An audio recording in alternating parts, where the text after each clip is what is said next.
1998. That's 1988. Is that Port Richey? Oh, that was under the St. Pete County.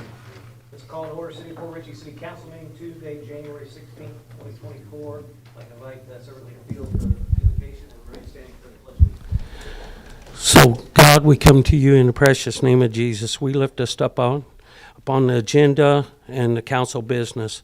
And the first thing we want to do is ask for wisdom for all the teams here tonight and for the decisions that have to be made for selecting a vice mayor and appointing city council members, and also for the stuff that's going on with the Nix Park with the ramp and all that stuff that they're going to be talking about tonight.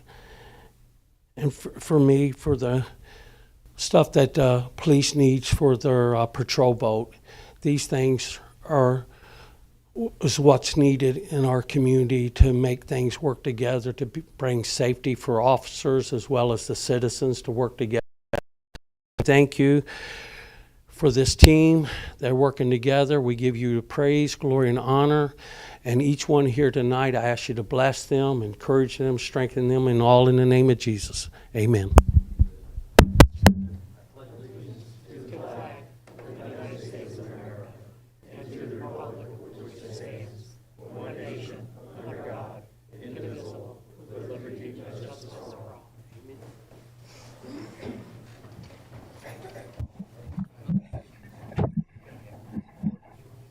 Madam Clerk, you take roll, please. Mayor Johnny R. Coover, Here. Councilman Tom Kinsella, Here. Councilwoman Linda Rodriguez, Here. City Attorney Nancy Meyer, Here. City Manager Matthew Koppler. Here. Okay, first item up, approved council minutes. Looking for a motion. Motion to approve minutes. Second. Motion is second. All in favor, signify by saying aye. Aye. Opposed? Motion carries. Next up, we have comments from the general public. I'd like to read the canned statement we put together. Public participation is encouraged. If you are addressing the council, step to the podium and state your name and address for the record. For public comments, please limit your comments to 3 minutes. For comments on action items, please limit comments to 3 minutes on the current topic. Please limit your conversations while sitting in the audience during council business and silence your cell phones to not interfere with everyone's ability to hear the comments of both the public and the council during that time. With that, I have two signed up tonight. First up, Danny Fields. Welcome. My name's Danny Fields. My address is 8114 Leo Kid. And again, I just want to encourage you together and thank you for what you've done and how you've been working as leaders appointed by the people, and also to work together as a team. I know that sometimes everybody don't agree, but what we could do is focus on what's best. I read a scripture today, and I don't want to make this a preaching thing because I want to thank you. Because it is tough decisions to weigh out the cost of what, our budgets and the needs for our city and the people, and listen to people as they come here and address you guys with it. And so through teamwork, there's a lot of good decisions could be made. So when I make a decision, I listen to others that have wisdom and counsel, and then for me, it's going to be the Bible that guides me in this. So that way that I can look at the overall picture and what is right. And sometimes, other people, and that's why we have these checks and balances to help encourage one another in this area. And so I know that'll come up on the agenda, so I'll wait to the end to some of the stuff that comes up, and then instead of signing up, I figured I'd just raise my hand and see what you guys vote on so I could give my input as a citizen and somebody who cares for the stuff that we need sometimes. And so I know I can't vote on that like the people, but I could voice my opinion and then let you just make that decision. So just thank you. And remember, there's different teams, and there's a lot that goes on. So I do want to encourage others in this to continue to have a heart. So this is what I'm saying. I know I still got time. And for me, this is very important to just come to you not only as a minister, but as a citizen and a person, to thank you and encourage you. And I was reading in the Bible today, and it said, you know, I make my appeal to heaven, and God's word leads and guides me, and then we could work together with others to have that same counsel, and then we see the good for all people. And sometimes all people ain't going to agree, but one thing we can do is agree on what is good. In the Psalms 34, it talked about this: not doing evil, but thinking, do things that are good, and being fair and just to all. Thank you. Have a nice evening. Next up, I have Dave Miller. Welcome.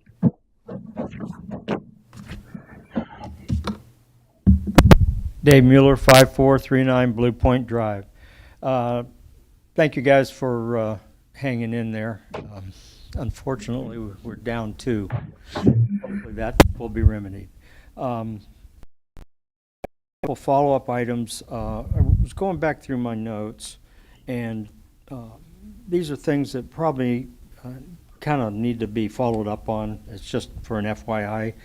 Back on 7/11/23, I noticed that the benches were removed from the park along the waterfront park area, facing west along that, I don't know what you call it, the high ground, if you will, that faces west.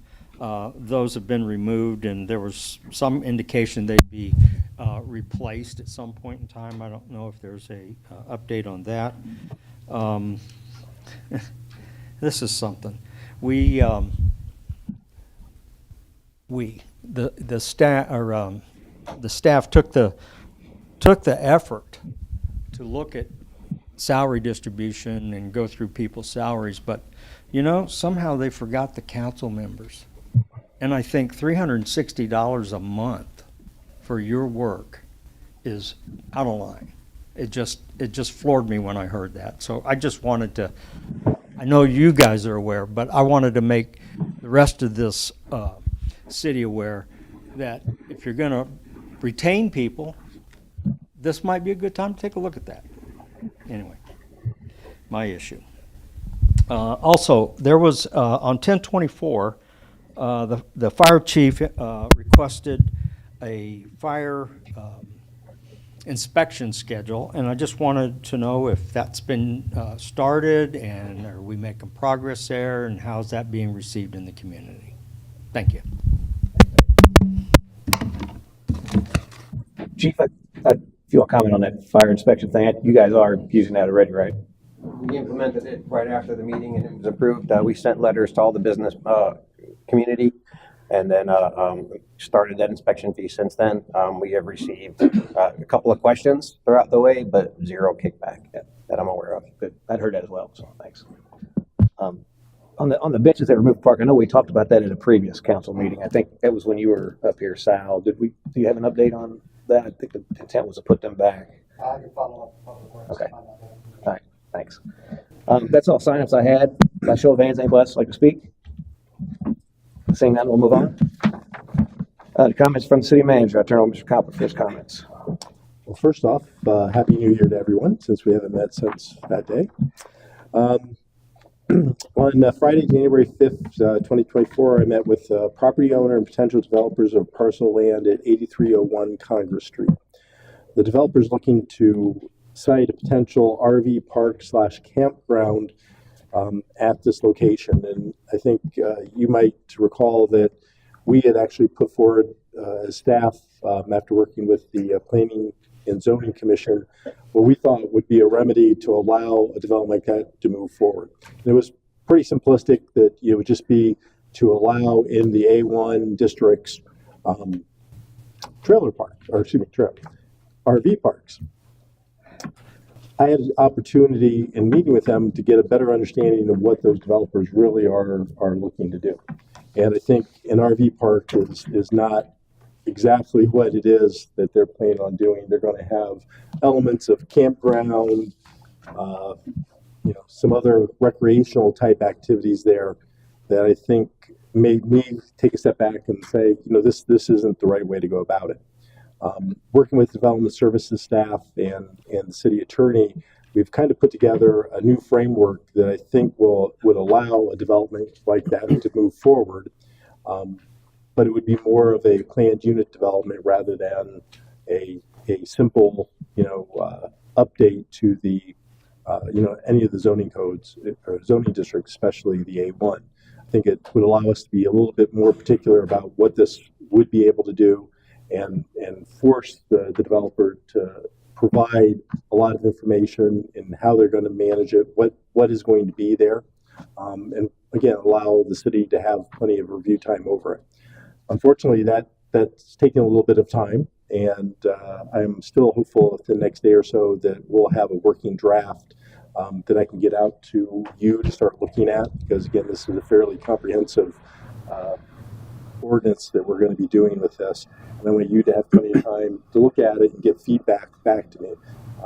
Even what we thought was a fairly simple change to the A1, after council had a chance to look at that, actually led us down the road of having to change a few more sections of the code to allow that to happen. And we're still going to have to make those changes to allow this to happen in those other ancillary codes as well.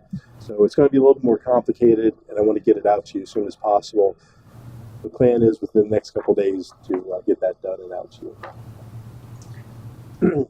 On Monday, January 8th, 2024, I had an opportunity to meet with a representative of the Florida Audubon Society.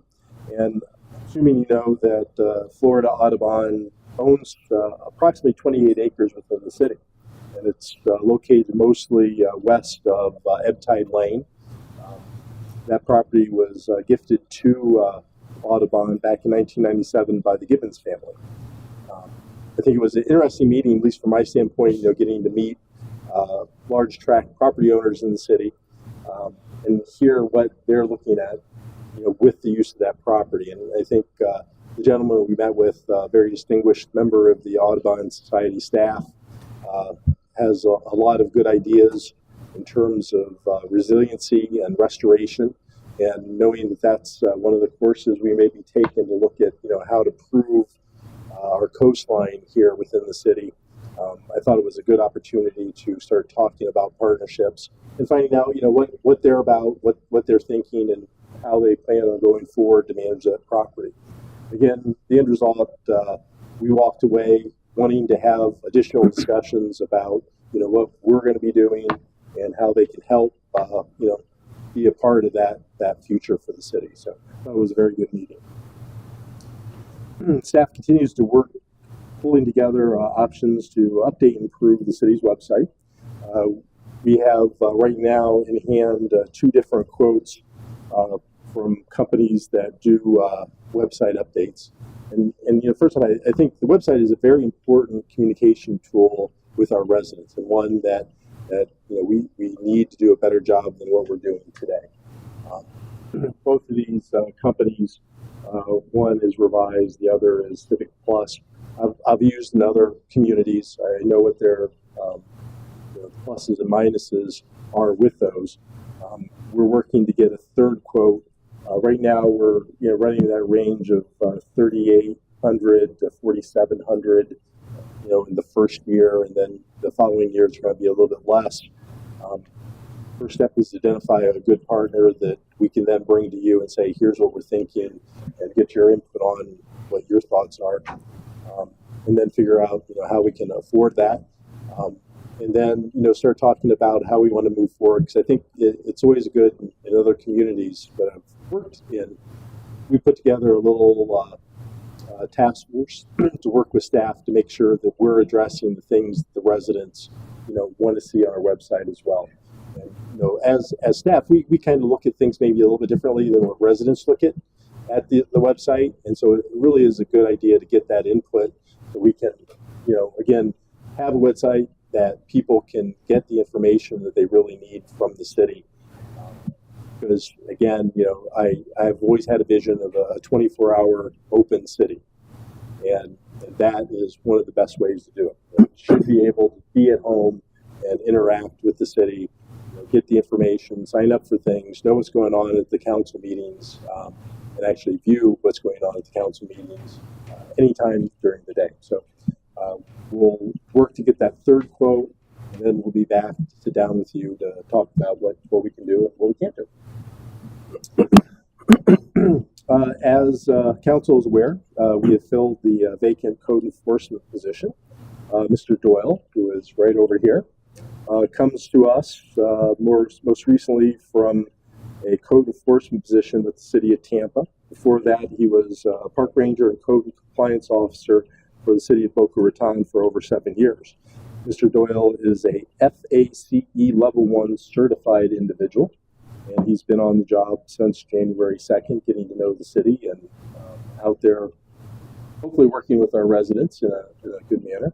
I think one of the interesting things is his background isn't just in code enforcement. He comes from a hospitality management background.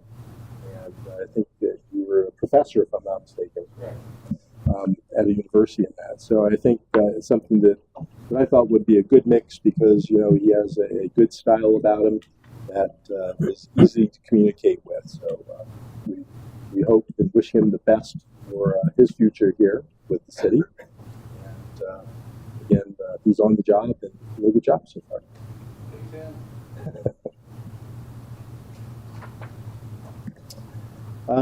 Last week, the city attorney sent out an email regarding potential Form 6 litigation. As you may recall from that email, a Florida law firm is soliciting municipalities to join with the firm for a lawsuit against the state of Florida because of the financial disclosure form that elected officials now have to fill out. The law firm indicated that if at least 10 municipalities were to join, they would file the lawsuit seeking declaratory and injunctive relief. Joining in the suit would cost cities a flat fee of $10,000. Again, not looking for any direction tonight, but it is something that if in the future you want to move forward in partnership with that, please let us know and we can get the necessary resolution on the agenda to do that. And the last thing I was going to talk about tonight, we still have vacancies on the city's comprehensive land use plan committee. Right now it's myself and Todd McClary. Todd agreed to hang in there on this committee after he resigned from his seat as a council member. This is an important committee as we go forward and looking to update our community comprehensive plan. Even further important because of the letter we received today from a developer looking to do some waterfront or at the waterfront overlay district, and potentially that will not conform with what our current waterfront overlay district rules are. So if you know anybody that wants to be a member of that, or if you're watching and you want to be a member of that, please put forward that interest to our city clerk, and we'll try to get that filled in the very near future. And that's all I have. I'll accept any questions or if you want to discuss anything else. Thanks, Matt. With that, turn over comments from the mayor and city council. Rodriguez, would you like to start? Sure. First, I would like to thank Todd McClary and Bill Colombo First, I'd like to thank both Todd and Bill for their service to the city. Todd has 6 years, Bill last 2 years, but prior to that as well. Unfortunately, they did resign due to the Form 6. I just want to clarify one thing for people. We always had to fill out a financial form, Form 1. So there was always a financial form. This form is obviously a little bit more detailed that they were willing to do. So I want to thank them both for their wisdom. And I hopefully still as citizens, they'll continue to give me their wisdom because I need it. In regards to the website, it's one thing that I've always wanted to do, and I have brought it up in the past, is not everybody in the city goes on the website for many reasons, and not everybody, but a written newsletter, even if it's just, whether it be once a quarter, twice a year, something like that, that would help steer people as to what to do, where to go, high questions. So I just wanted to stick that out there again and maybe bring that up in the future. It's just another form of communication to all our residents that maybe don't have access to email or just don't check it all the time, just don't check the website. Because honestly, I do get the one from Newport Richie and I look at it all the time and it's very helpful. So, Great idea. thank you. That's all I have. Thank you. Councilman Excel? I too would like to thank Mr. McLary and Mr. Colombo for their time. They're going to be missed. Yes. They brought a lot to the table here, and I do thank them for everything they've given. Hopefully, things will change. We'll see them again. One of the things I really want, and I'm going to push, and I'm going to continue to push over and over, is the ARPA funds. We got money waiting to be spent. This is it. We have to spend it, whatever it takes. I don't know where we're at with anything else. I haven't heard anything, but we have a couple citizens that we're talking about out there. There's some potholes and some drain repair. I mean, we got funds right now. If that applies, if we could use it, let's start using it before we actually do lose it. So I'm asking Mr. Koppler if we could go ahead and let's start making those projects, start spending this money before the end of the year. Let's not wait until the fall and panic. But again, citizens are reporting. Let's start using this money, please. So if I could real quick. So we've included as part of old business, the actual list of how the money has been appropriated currently somewhere in here. And we're going to keep that in the packet, updating that as we go along. And I know with some of the different projects, for instance, like the road paving, we're going to be bringing forward, I don't know if the next meeting or the following meeting, the update on that so we can get that taken care of to move forward with, which is one of the larger expenditures. The other, of course, is the water main project with the Cody River Landing. And that again is getting ready to go out to bid. So the two biggest dollar amounts are going to be, encumbered probably before the beginning of summer. So we should be good. We, the challenge or what we need to do is by the 2025 have them encumbered, and by 2026 they have to be spent out. So we have a little bit of time to understand what your concerns are, and we look to get this taken care of in the very near future. I appreciate it. Thank you. That's all, Mr. Mayor. Thanks. First off, I want to say Happy New Year to everyone's staff. That's been a little ways in, but obviously it's the first meeting of the new year, so Happy New Year, y'all. I also want to echo the sentiments of Sal and Rodriguez that for Bill Colombo and Todd McClary. I want to thank you all for your service. Hope you're out there listening. We're going to miss you up here.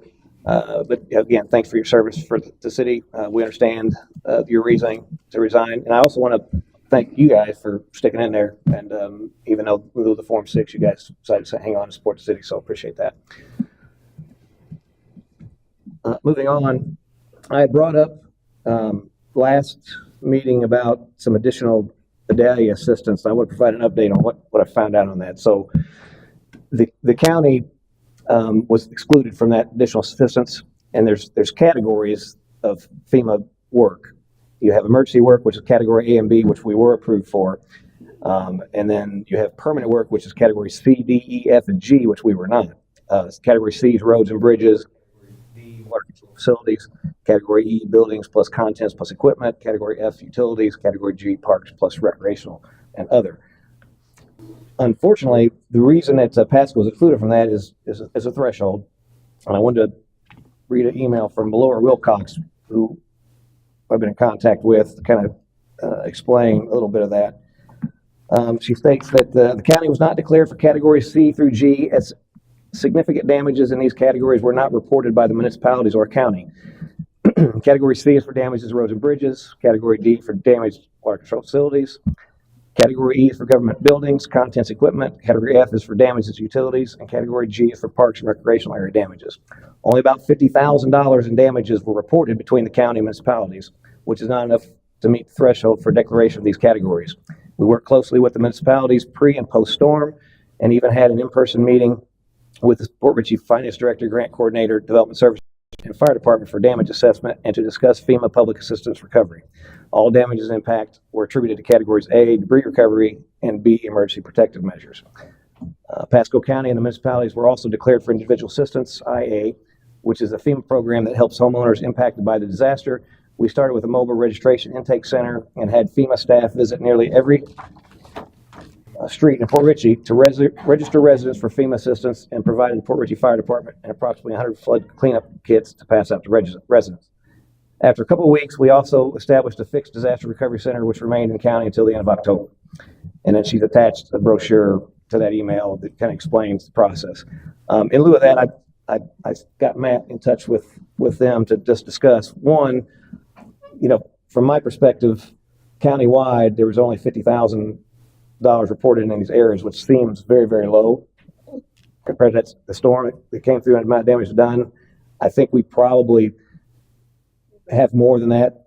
Maybe just here within the city, we talked about lift stations and all that. The problem comes in is that we have to be showing we maintain that and what actual damage the storm caused.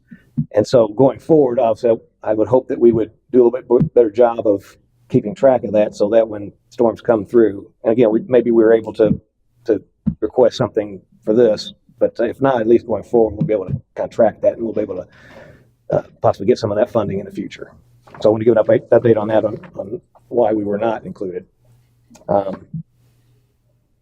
Next, on December 19th, Matt, myself, and several folks from the community in Pasco got together on coastal resiliency and restoration.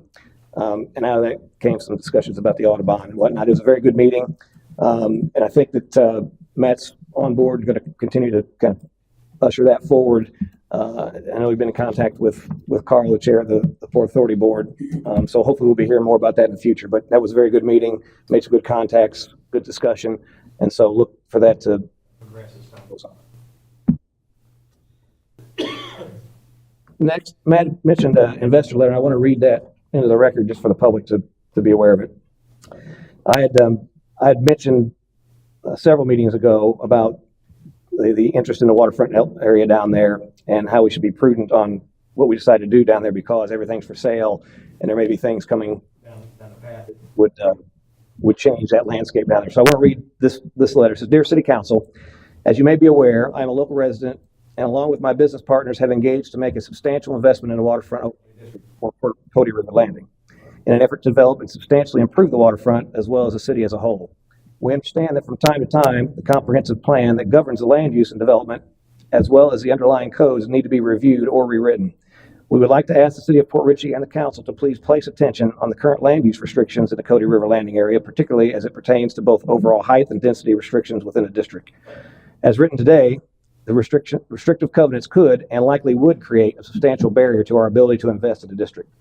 We greatly appreciate any effort put forth in reviewing the current comprehensive plan, and we are happy to collaborate with the city, its residents, and the council in a transparent manner to create a collaborative project that results in substantial reinvestment in the community we all reside. Thank you for your attention, and we look forward to and welcome future conversations with regards to our investment and development project in Port Richey. Sincerely, Ryan Burke, Jennifer Cook, and Bobby Kruger, Port Richey RR LLC." So this is exciting notification here that we've got investors coming in and want to do something. Obviously it is a barrier to them, and anybody would want to invest in that area through some of the restrictions we have in that WOD code. So by consensus, I'd like to see is that we want to kind of board forward with making changes to that to accommodate or entertain changes to that to see what we can do to fix some of that so we could actually get some of these things off the ground. Is that something that you guys are interested in? I'd be interested in getting the residents' input because what they want to do is down there, residential things. So I want to make sure the residents that live there and the people who frequent the area are on board. They have to look at it. They live there, and I think that's very important that the residents, not just the three of us, No, absolutely. have input into that. And that's exactly what I told them when I met with them, is that I would absolutely encourage us to have, I don't know what you would call it, workshops or forums for the residents, because they have to have direct input into this project. And just by saying, let's review the code and do that, I don't think that's fair to the residents of Port Ritchie. Yeah, no, totally agree. That's, you know, I really want their input, because 100 feet, that's 10 stories along the waterfront. That's quite, and I told them that's, I don't know. But I'd like to get their input. Yeah, no, and I think the intent is to have more of this, just have workshops and stuff going forward and talk about that. I'm sure there's concessions to be made, but we've got an interested buyer here that's wanting to engage with that. There is some restrictions, and so I think what I'm looking for consensus is can we kind of start the process to kind of go into that and start looking at that, hold these workshops, get everybody involved, and actually look at making modifications. I think presentations need to be to the residents. I don't know who here of the council went.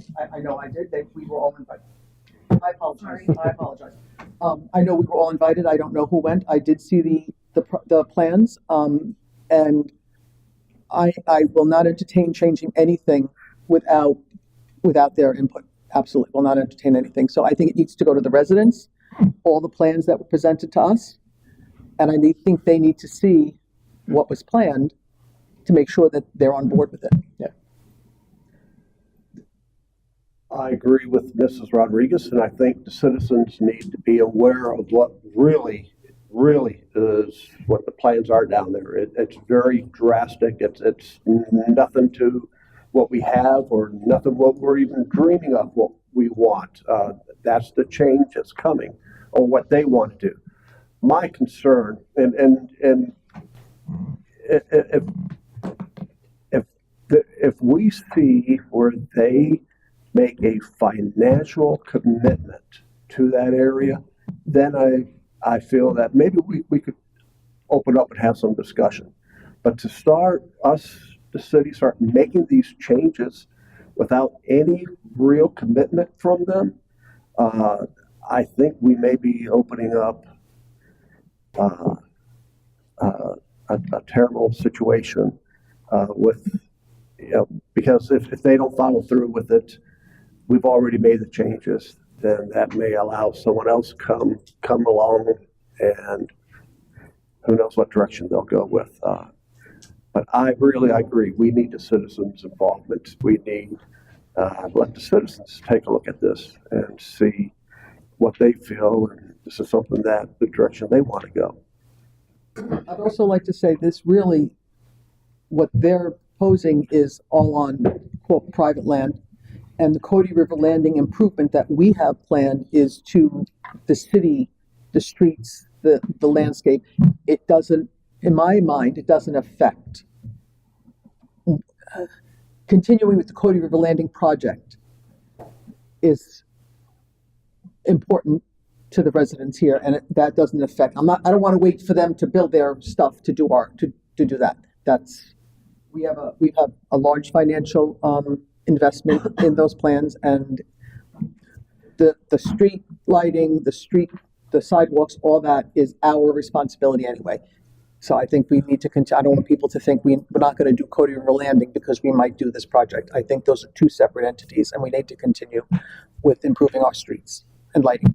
Yeah, and no, just to clarify, obviously, as far as our improvements down in Cody River Landing, with a big project, potential big project coming in and do that, are we putting in the right size water pipes for what we need? Are we putting in the right size roads? Or are we routing traffic the correct way? I think all that kind of becomes variable at that point of what we kind of thought was coming in based on what could possibly come in. So I think we need to be prudent in looking at what does the actual future hold as opposed to what we're planning. And obviously the goal of revitalizing that area was to attract things, obviously service the existing businesses and stuff that they're down there now, but to also attract development in that. Well, now we have a real tangible thing coming in potentially if we're able to possibly modify some things to accommodate. And so that might change our project a little bit, might change it a lot. But I think we need to take all that into consideration as we make those decisions, because what we don't want to do is we don't want to throw $2 billion at the waterfront and end up not meeting the needs of whatever comes in there. So all that aside, I think all we're looking at now is obviously we've been put on notice that there is a project, a real project that's looking to buy down there. We need to obviously look at our comprehensive plan to see if it's something they want to invest in. As far as the skin in the game, my understanding is they have a contract. Gill Dogs and all his properties are under contract, and I think there's other properties down there that are close to, if not already under contract as well. They haven't closed, obviously, so they have not bought that, but there is a contract in place. But obviously, before they invest several millions of dollars, they want to know the city's going to work with them, obviously. So we need to figure out, do we want this or not? So if it's something we want to look at, let's get the public together, let's have workshops, and let's start the process and take a look at that and see what we can do, or if we don't want to do it at all. But we need to make sure that we're putting that up front. Otherwise, we're going to lose this opportunity, and we don't want to do that. So, If I could sure, absolutely. jump in there. So, looking from a process standpoint, the issues in our zoning that would prevent a development like this from occurring really start within our comprehensive plan. And so to get to the point where you could even think about changing zoning, the details within the zoning code, we would have to update our comprehensive plan, which is a fairly extensive process. As you know, it's not just something you write down a few lines on a piece of paper and say, here it is. And I think it's important that if we go down that road, that we do a thorough job in doing it. I know the developer had indicated that they would be more than willing to sit down at any public meeting and talk about what their plans are and help understand what they're asking for as part of it. Regardless of what they're doing, though, I think it's important that we have control of what our future is. And I think that's, what this brings out is that there is going to be, as time goes on, more and more interest in that area. I mean, it's an incredible area right now, and people see it for that. And so we're going to have more and more different proposals stepping forward in the future if this one doesn't happen. And I think it would be better for us to have what our plan is and what the community has spoken and says, this is what we're willing to tolerate in that area. We have something that's a few years old that may or may not still be the vision that our residents have. And I think this process gives us that opportunity to ask our residents, again, what do you want to see on the waterfront? So I think it's valuable, not just for a one-time project or this project that's starting to move forward. I think it'll be valuable for the future as well. So I think it's time and effort well spent, and I think it's important, as both council members have said, that we get a lot of public input so we know what the public wants down there. So again, if this project doesn't go anywhere, there will be a next one, and there could be a next one, and there could be a next one. And so it would be good for us to say, this is what we want. And those people that want to partner with us, come forward. So that's kind of what I think the process is. We have to go forward with the community plan update, at least for the overlay district, the waterfront overlay district. What comes out of that, if there is any changes to the zoning code, would come back again to mayor and council for your action. So there's going to be a lot of opportunity for public input. So can we set up workshops? And I think we need to set up multiple, not just one or two. We need to set up multiple in different times of the day. Some of our residents don't drive at night, and some people work and can't come during the day. So I think we need to set up multiple to accommodate our residents to be able to come in. And the developers of this project, a representative needs to be there with their vision boards so that people can see exactly what their vision is and see if that matches the vision of the residents. We can move forward and start putting that together. Okay. Thank you. The last thing I wanted to bring up, last meeting, I know you weren't here, Linda, and of course, we've had 2 resign since then. There was concerns brought up about my attendance of our board committee meetings and actually speaking at those. And matter of fact, Tom, you had even we're pretty adamant about that, even insinuating that I was possibly bringing a black cloud over us. And so I wanted to take some time, because I didn't have, obviously, the documents and stuff in front of me last meeting. So in front of you there's three handouts that I had Matt leave for you. There's one that I'll read from first. It's Government in the Sunshine Manual, excerpt from that, the 2023 version. And there was two concerns brought up. One is my attendance or any of your all's attendance at our committee and board meetings that we appoint. And then the other aspect of it was when one of us actually sits on one of those committees or boards, similar to like CAC where Linda sits.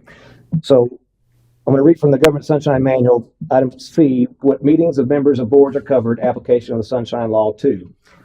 Number 1, board members attending meetings or serving as members of another public board. The first item A speaks to, in general, not necessarily one of us sitting on that board. So board members attending meetings of another public board. Several Attorney General opinions have considered whether one or more members of a board may attend or participate in a meeting of another public board. For example, in AGO, and this is an Attorney General opinion, 99-55, the Attorney General's office said that a school board member could attend and participate in the meeting of an advisory committee appointed by the school board without prior notice of his or her attendance. However, the opinion cautioned that if it is known that 2 or more members of the school board are planning to attend and participate, it would be advisable to note their attendance in the advisory committee meeting notice. Moreover, while recognizing that commissioners may attend meetings of a second public board and comment on agenda items that may subsequently come before the commission for final action, the Attorney General opinions have also advised that if more than one commissioner is attendance at such meeting, no discussion or debate may take place among the commissioners on those issues. Attorney General opinion 0068, and then according to AGO 98-79, city commissioner may attend a public community development board meeting held to consider a proposed city ordinance and express his or her views on the proposed ordinance, even though other city commissioners may be in attendance. However, the city commissioners in attendance may not engage in a discussion or debate amongst themselves because the city commission's discussions and deliberations on the proposed ordinance must occur at a duly noticed city commission meeting. See also AGOs 05-59 and 77-138. That being said, I'm going to jump over to the opinion mentioned, AGO 98-79, which gives some more information on that in the actual opinion. And this was Mr. Alan C. Jensen, the Atlantic Beach City Attorney, had reached out to the Attorney General with this, and this is the response. It says, Dear Mr. Jensen, on behalf of the Atlantic Beach City Commission, you asked substantially the following question. If a proposed ordinance is referred by the City Commission to the City Community Development Board for a recommendation, may City Commissioners attend the Community Board meeting when the Board's recommendation is considered and speak to the Board regarding the proposed ordinance? In summary, a City Commissioner may attend the Community Development Board meeting and express his or her views on a proposed ordinance, even though other City Commissioners may be in attendance. However, the City Commissioners in attendance may not engage in a discussion or debate amongst themselves. It goes on and states the actual Florida statute, and I'm going to read that. It's actually in both, but I'm just going to read it once here, and I'll skip it on the next one. But it's section 286.011.1. Florida statutes, the Government in the Sunshine Law requires all meetings of any board or commission of any agency or authority of any county or political subdivision, except as otherwise provided in the Constitution, at which official acts are to be taken, are declared to be public meetings open to the public at all times, and no resolution, rule, or formal action shall be considered binding except as taken or made at such meeting. The board or commission must provide reasonable notice of all such meetings. The statute's application is not limited to meetings at which final formal actions are taken. It applies to any gathering of members where members deal with some matter on which foreseeable action will be taken by the board.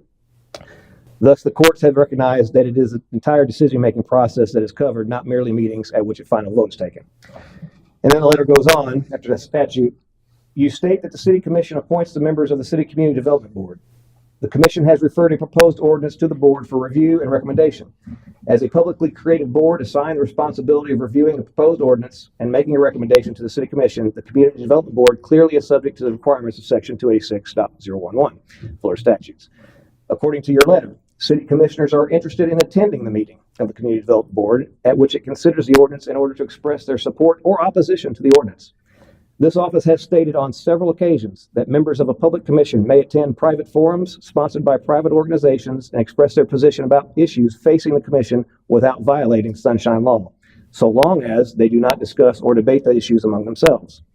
Such a conclusion was based on the reasoning in an earlier Attorney General opinion holding that it was not a violation of the Sunshine Law for one commissioner to send a report to another commissioner for informational purposes, as long as there was no interaction between the commissioners.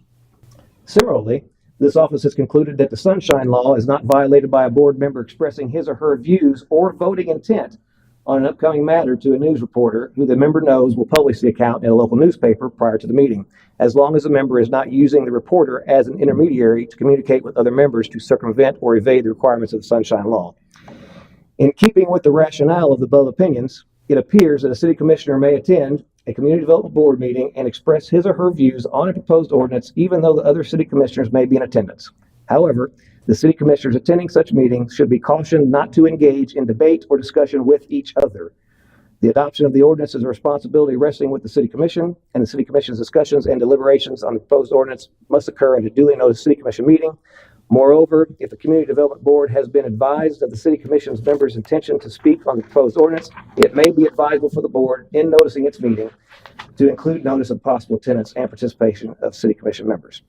Accordingly, I am of the opinion that a city commissioner may attend a community development board meeting and express his or her views on a proposed ordinance, even though the other city commissioners may be in attendance. However, city commissioners in attendance may not engage in a discussion or debate among themselves. I had brought up, when that was mentioned last meeting, that each one of us, if we attended those meetings, could get up to the podium, speak to the board with our 3 minutes, as long as we did not engage in discussions with each other. And that's also verified here within the Attorney General opinion. Moving on to the second scenario, where we talk about the CHC. That's item B, going back to the Sunshine Manual. Board members serving as members of another public board. Board members who also serve on a public board may participate in the public meetings of the school board held in accordance with Section 286.011 Florida statute and express their opinions without violating the Sunshine Law, AGO 07-13. In other words, when two county commissioners are presently serving on a regional planning council, this does not turn into a meeting of the planning council does not turn a meeting of the planning council into a county commission meeting. And the Sunshine Law does not require any additional or different notice of planning council meetings because of the presence of these county commissioner members.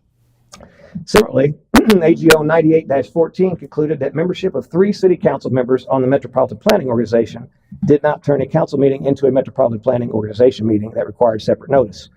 Because, however, the discussion of Metropolitan Planning Organization matters was planned for the council meeting, the city council had properly included mention of such items in its notice of the council meeting.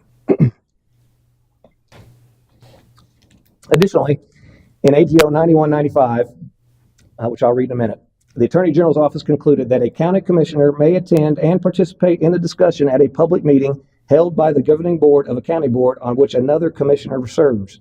However, in an effort to satisfy the spirit of the Sunshine Law, the opinion also recommended that the published notice of the county board include mention of the anticipated attendance and participation of county commission members in board proceedings.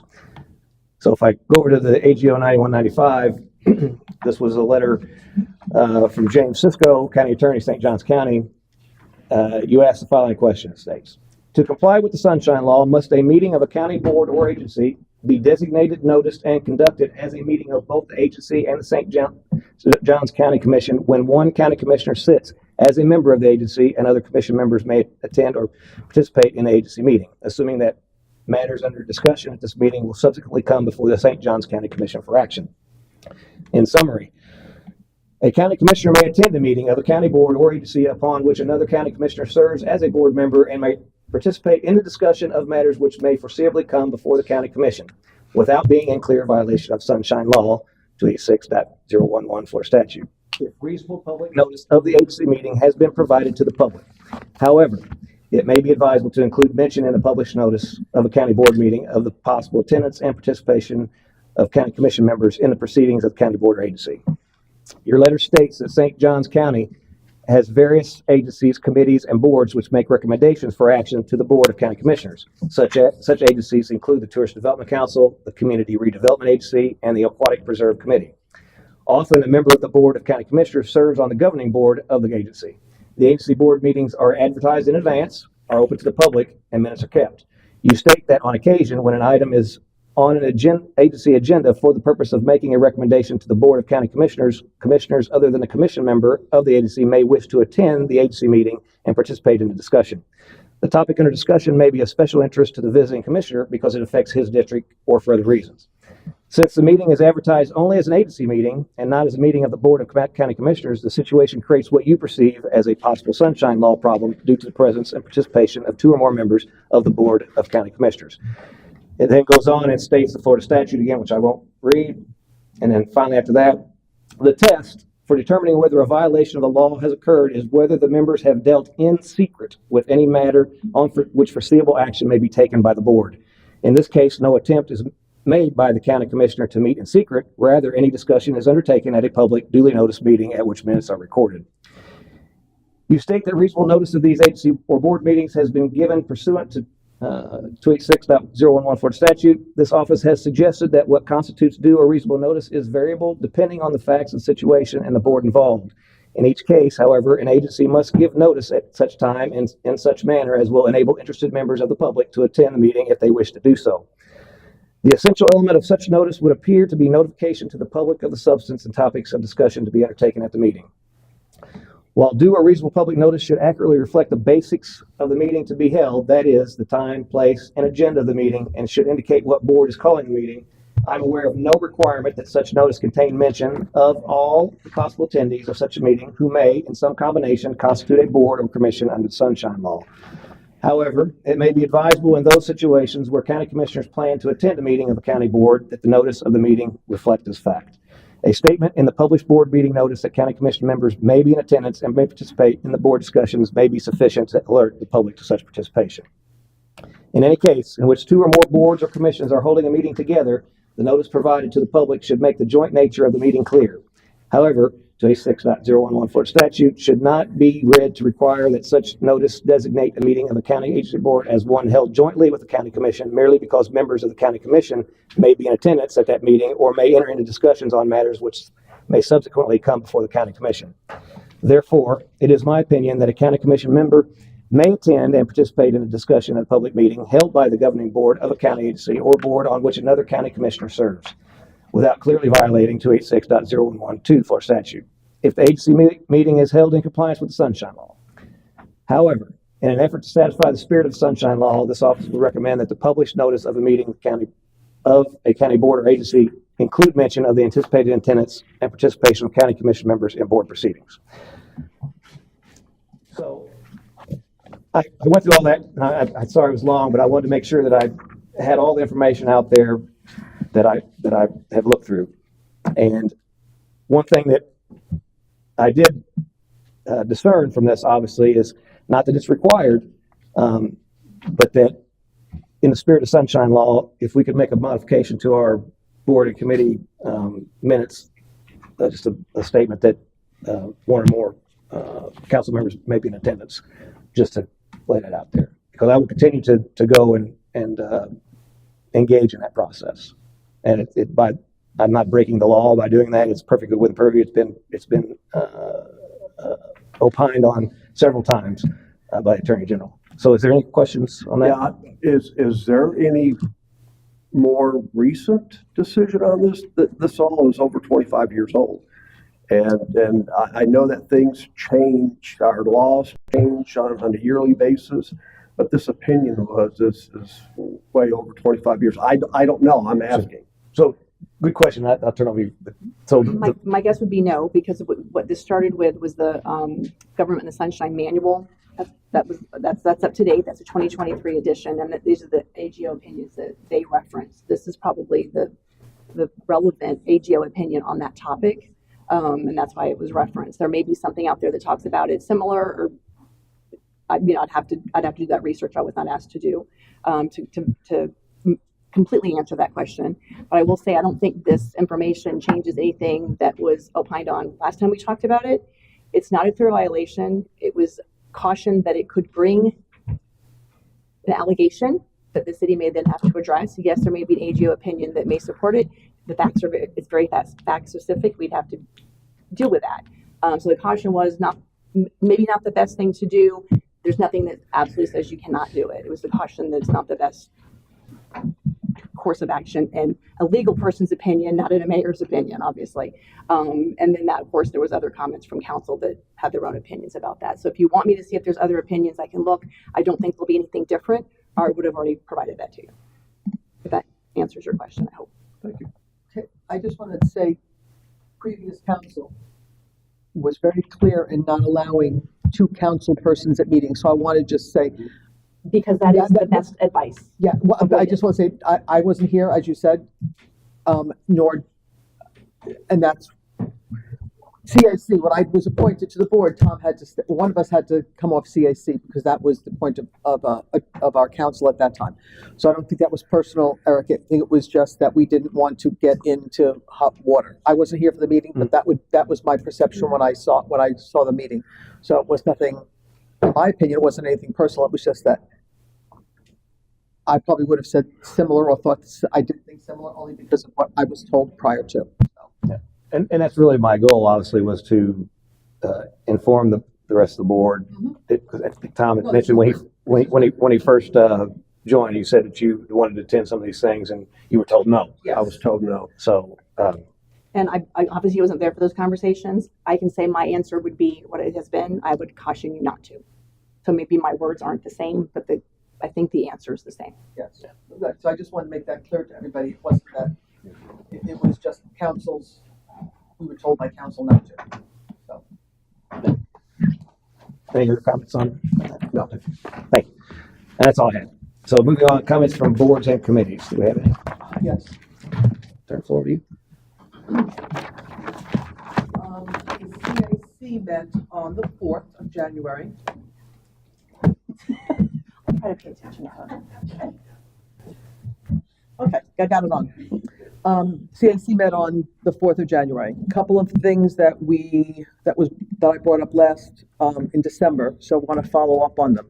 We know the shade sales the grant was not approved, and we were talking about trees. So I just want to know if we can address that somehow in council, whether it be on an agenda item or discuss or something like that. Can we put that on the agenda for discussion? Is that okay?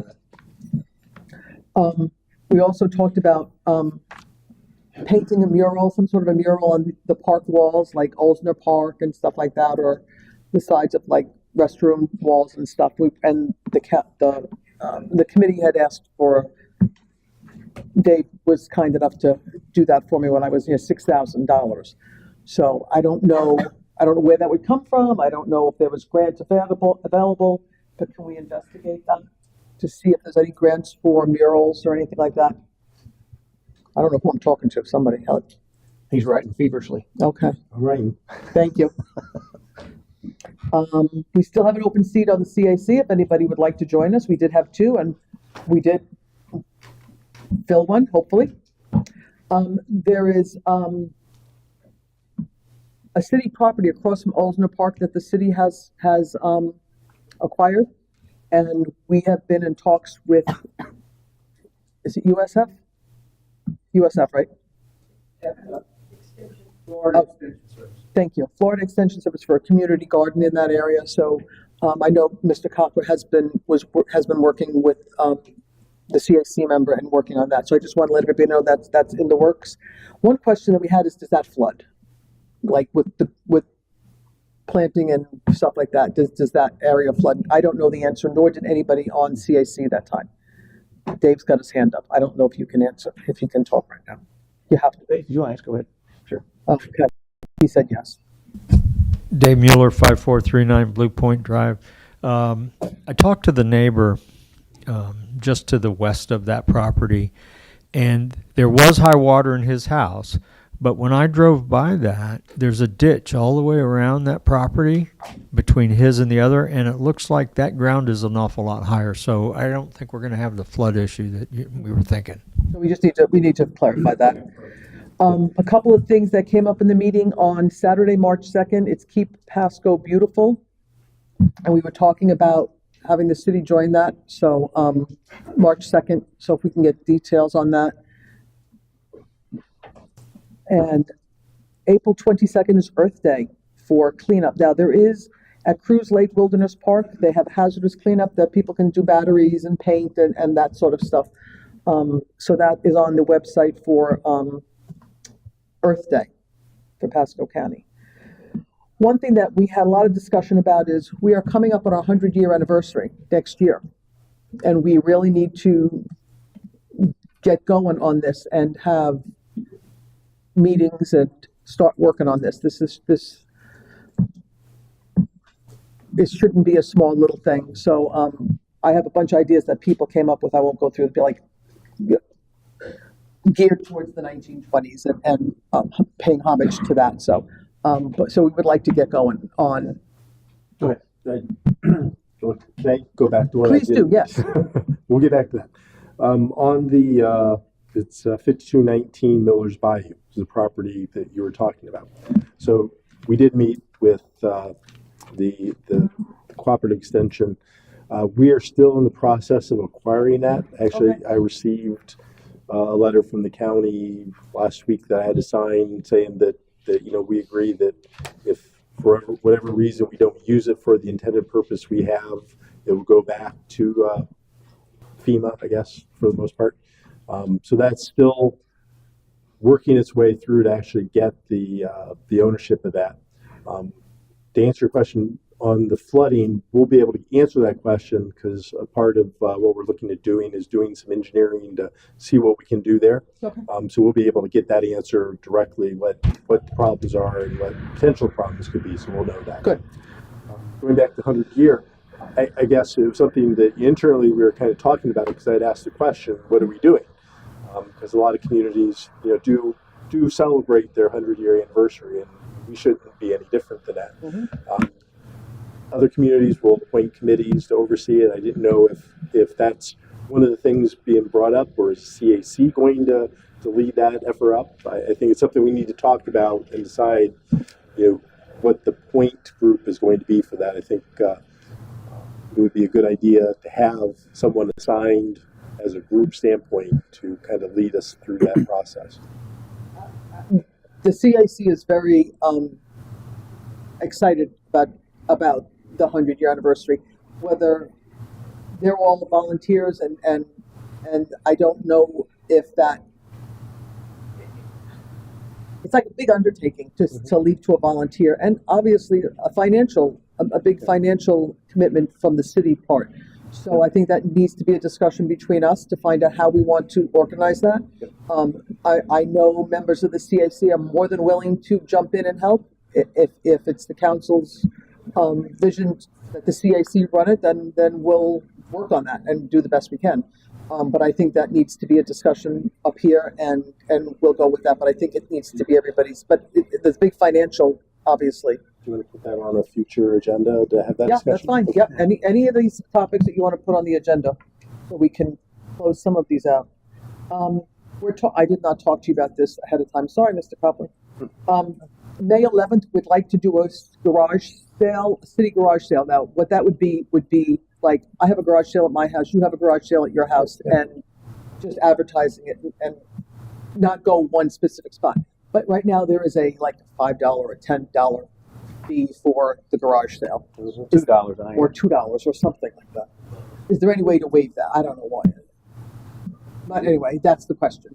There obviously is an easy way, which the council could do a resolution to waive that for that particular event. However it works legally, that would be wonderful. Okay. So if we can follow up on that. By consensus, you guys agree we wouldn't waive that and have Yes. Nancy draft that ordinance or resolution? To waive the $2 garage fee for, If you guys want that, I can do that. And the last thing is, at Winslow Park, the dolphins are sick.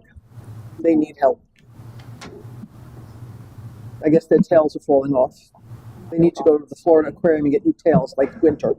So, Could you paint but dolphins? apparently the dolphins are very ill and they need help. So if we can look at that. And the signs still need working on. The signs are dirty and they need to be fixed. Yeah, Winslow Park, that is something that we've internally talked about. I think there's an understanding of some of the work that needs to be done there. One of the first things we want to deal with, though, is the water issue, drainage issue. So we'll get that taken care of, and then we'll start working on those other beautification type I will projects. pass it, well, hopefully they're watching, but we will pass it on that dolphins are getting medicine shortly. Got it. That's all I have. Thank you. Sorry. Any other boards, committees? Okay, moving on to our agenda. First up, consent agenda. Look for a motion. Motion to approve the consent agenda. Second. Motion second. Any further discussion? No hands put to vote. All in favor signify by saying aye. Aye. Opposed? Motion carries. Next up, council business. Item number 3, selection of vice mayor and discussion on nominating process and selection of appointed city council members. I'll pass it to Mr. Copper for introduction. Following members, per charter section 2.02 and 2.03, city council is required to appoint a new vice mayor and designate 2 qualified city residents to act as council members until the April election or when a special election is initiated. The selection of the vice mayor will be determined through council nomination and majority vote. Additionally, the city council must engage in deliberations to establish a process for choosing the 2 qualified city residents who will serve as council members. So we probably take the first one, get it over with, as far as the vice mayor. I nominate, Motion to nominate Linda Rodriguez as vice I'm mayor, nominating you because you've already done it. and I second it. You can't do that. She's still gonna have to. So what motion do we I have? nominate Linda. That's the motion. He was faster than you. I'll second the motion. Since I can now. Yep. There's only 3 of us, so I'll second that. Any further discussion? Will you willingly accept the, Sure. if we vote? Any from public like speak? Seeing no hands, we'll put the vote. All in favor, signify by saying aye. Aye. Opposed? Motion carries. Welcome, Vice Mayor Rodriguez. Thank you.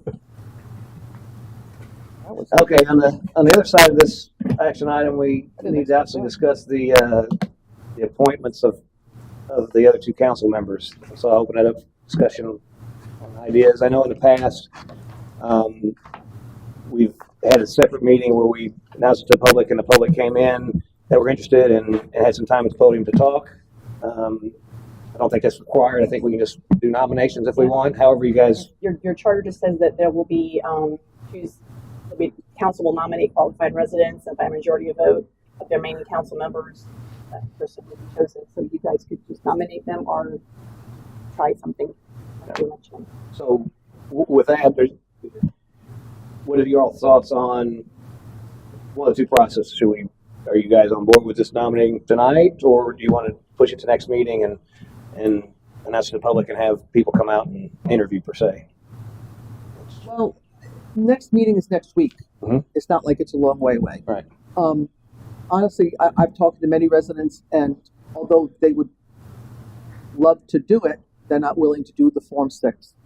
That is the hurdle out of anybody I've spoken to. They do not want to do that form. I would like to open it up and have anybody who would like to be on the council come and speak to us and speak to the other residents as well. It's only a week away. I mean, I'm not gonna hurt anything by opening up and letting people come and throw their hat in the ring. Yeah, I like that approach.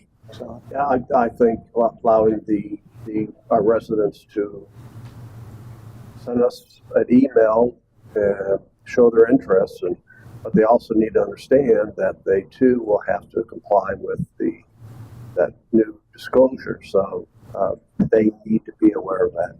I would suggest anybody that does want to throw their hat in the ring who should they contact at the city as to what that form includes. Ashley, as to what that form includes. The form is very, you have to, in your assets, you have to list your jewelry, your personal property, your guns, anything that is worth over $1,000. If you have a 401k, what we're being told, correct me please Nancy if I'm wrong, is I just can't put, I have $50,000 in my 401k. I have to say I have $1,500 in Coca-Cola stock or this, that, it has to be very detailed is what I'm told. So a lot of people are not willing to do that. So I don't want you to apply not knowing this detail. That is the reason, Todd and, Bill resigned, is because they did not want to, and that's certainly, I understand it. I totally understand it. If you have a car loan, you have to put your car loan down. You have to put how much you owe on your mortgage. You have to put all that stuff down there. Anything that you worth $1,500, it has to go on this form. So I want to make sure that you know that ahead of time. I don't want you to be blindsided at all. So just be aware. But talk to Ashley, or we can It's get also, more it's detail. online. You can just Google, Yeah. you can Google Form 6, city officials, and you'll find it. So please, we want you to join. I just don't want you to do it blindly. And that's even as council appoints, they are required to Yes. fill it out. That's not even if they want to sit until the election and not be a candidate, they would still be required to fill out a Form 6. Yeah.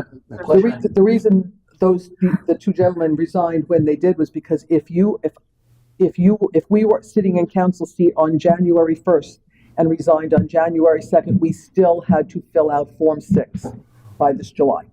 So that is why they resigned when they did. So, it's very, So to clarify, I believe that obviously the election's coming up in April. Mhm. They're required to file the Form 6 as part of their election packet, correct? Yes, any candidate who is running is required to complete their Form 6 within qualifying. I was told by Supervisor of Elections, they do not have until the July 1st deadline. They are required to complete it within qualifying. Okay, and then the second part of that is these appointments, I'm assuming they would have until July as well, just as we do, or? They have the same deadline, but even if they don't end up. Well, they just Yeah, they're appointed, they don't still gonna run. do it. Yeah, They're still gonna, they won't have the Not qualifying deadline because they're not running for the full. so they'll have the same, So as they far as I know, they'll have the same deadline you by do. July. But July. the part of that being, if they choose not to run or run and They are still gotta do it. successful, they're still gonna have to do All right, it. so if they were appointed, they have to fill it out, Yep, even no if they matter don't what. run for election in April. Right. And by July, they have to have it. Moving forward, even if you were to step down, you're required Right. now Mhm. to complete it within 60 days of resigning. Oh, it's within 60 days of your Resigning. Yes. resigning, okay. Yeah. So I guess in that case, if, let's say we appoint, somebody and they don't run in April, they would actually have to have it in by June, probably, I guess, right? They aren't resigning, They're not so I resigning. don't know that that would fit there, but they're still gonna have, They at just some term point, they're out, gonna I have guess. to do it. Okay. they would have to do it to They have sit. that deadline.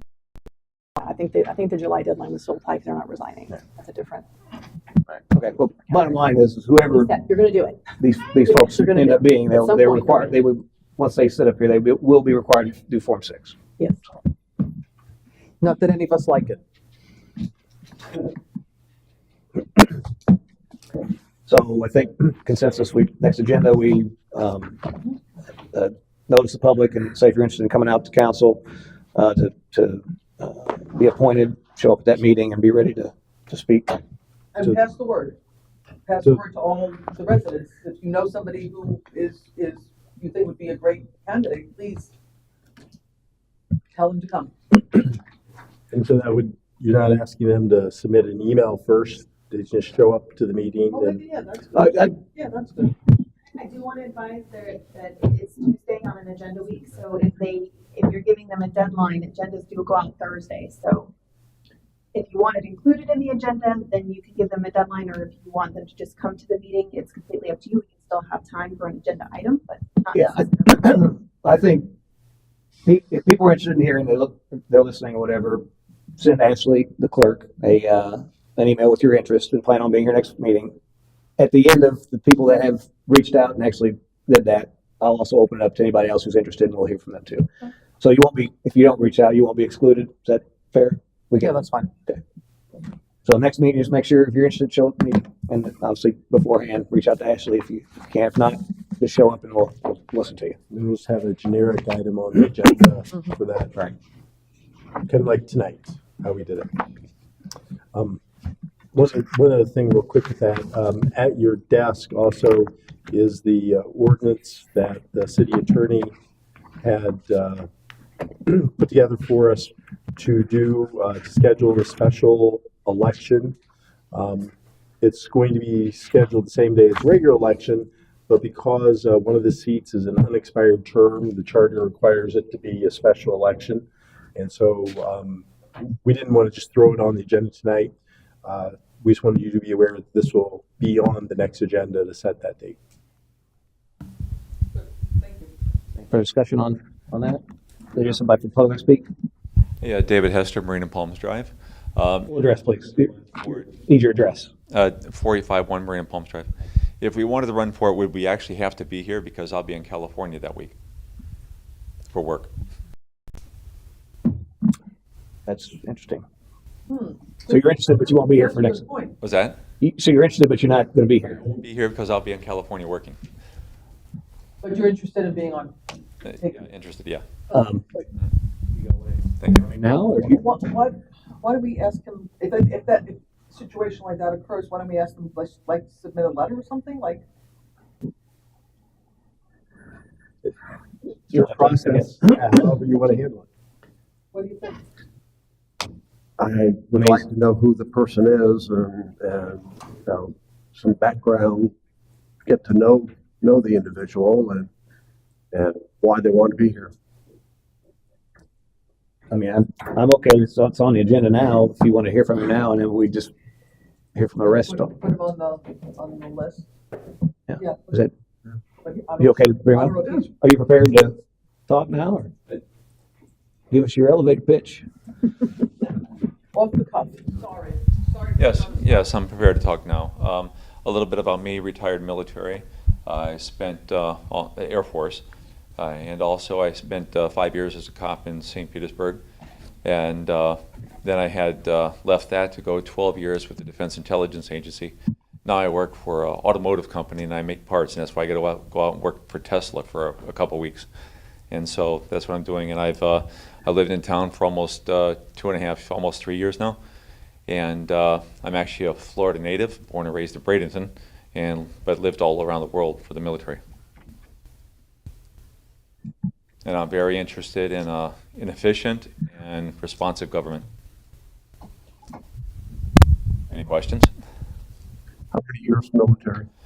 22 total. 12 in the active duty and 10 in reserve.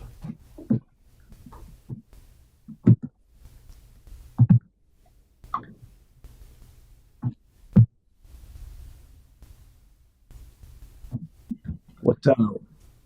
Why does that have to be on council? What's that? Why do you want to be on council? Other than you want to fill out that Form 6 that everybody's talking about. Definitely for a responsive government, and I like being. That's why I come to the meetings, is I like being a part of it, just so I can sometimes voice an opinion, sometimes voice a disagreement, sometimes hear other alternatives to answers, or even present an alternative to something that's coming up. And I think being part of the council could help that. And also I do like to listen to people, so everybody who wants to talk, I'm here. Anything? You're, unfortunately, next week you're going to be away. Not next week, week after. I think it's. No, next week. Yes. Oh, yeah, because, yeah, we rescheduled. Next week, I'm sorry. Oh, okay.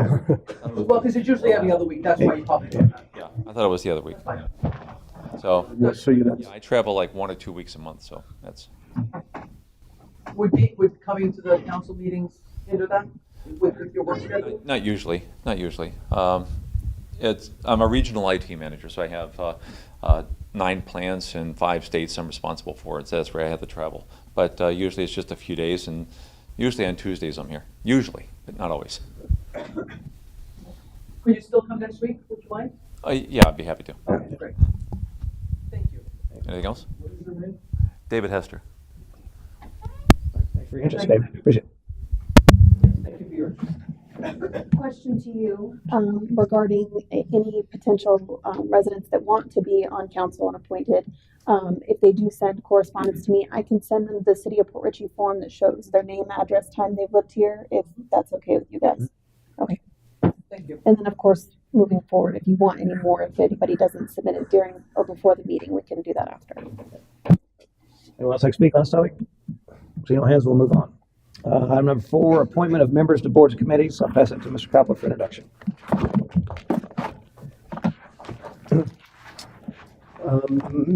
For council consideration is the appointment of Joe Malin to the Planning and Zoning Board. The board voted to appoint Joe Malin to the P and Z board at its December 6, 2023 meeting. Motion to approve, Mr. Mayor, for the. Second. That motion is second. Further discussion? Anyone from the public like to speak? Seeing no hands, put to the vote. All in favor signify by saying aye. Aye. Opposed? Motion carries. Welcome, Joe. Did we, while we're here on this topic, the CAC did have somebody. Do we want to go ahead and do that now, or you want to push that to another agenda item? No, Okay. do it. I don't, Well, if you could lay that out for us.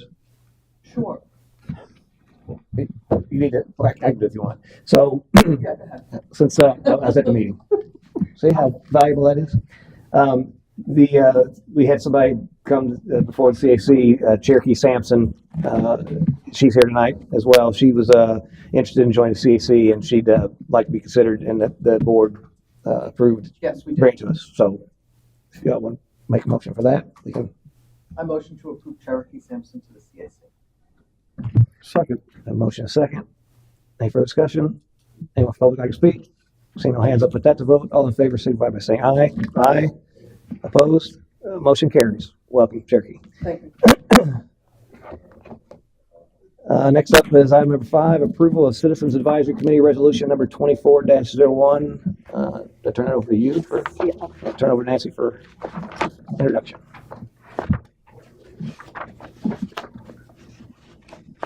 Sorry, pages are sticking together here.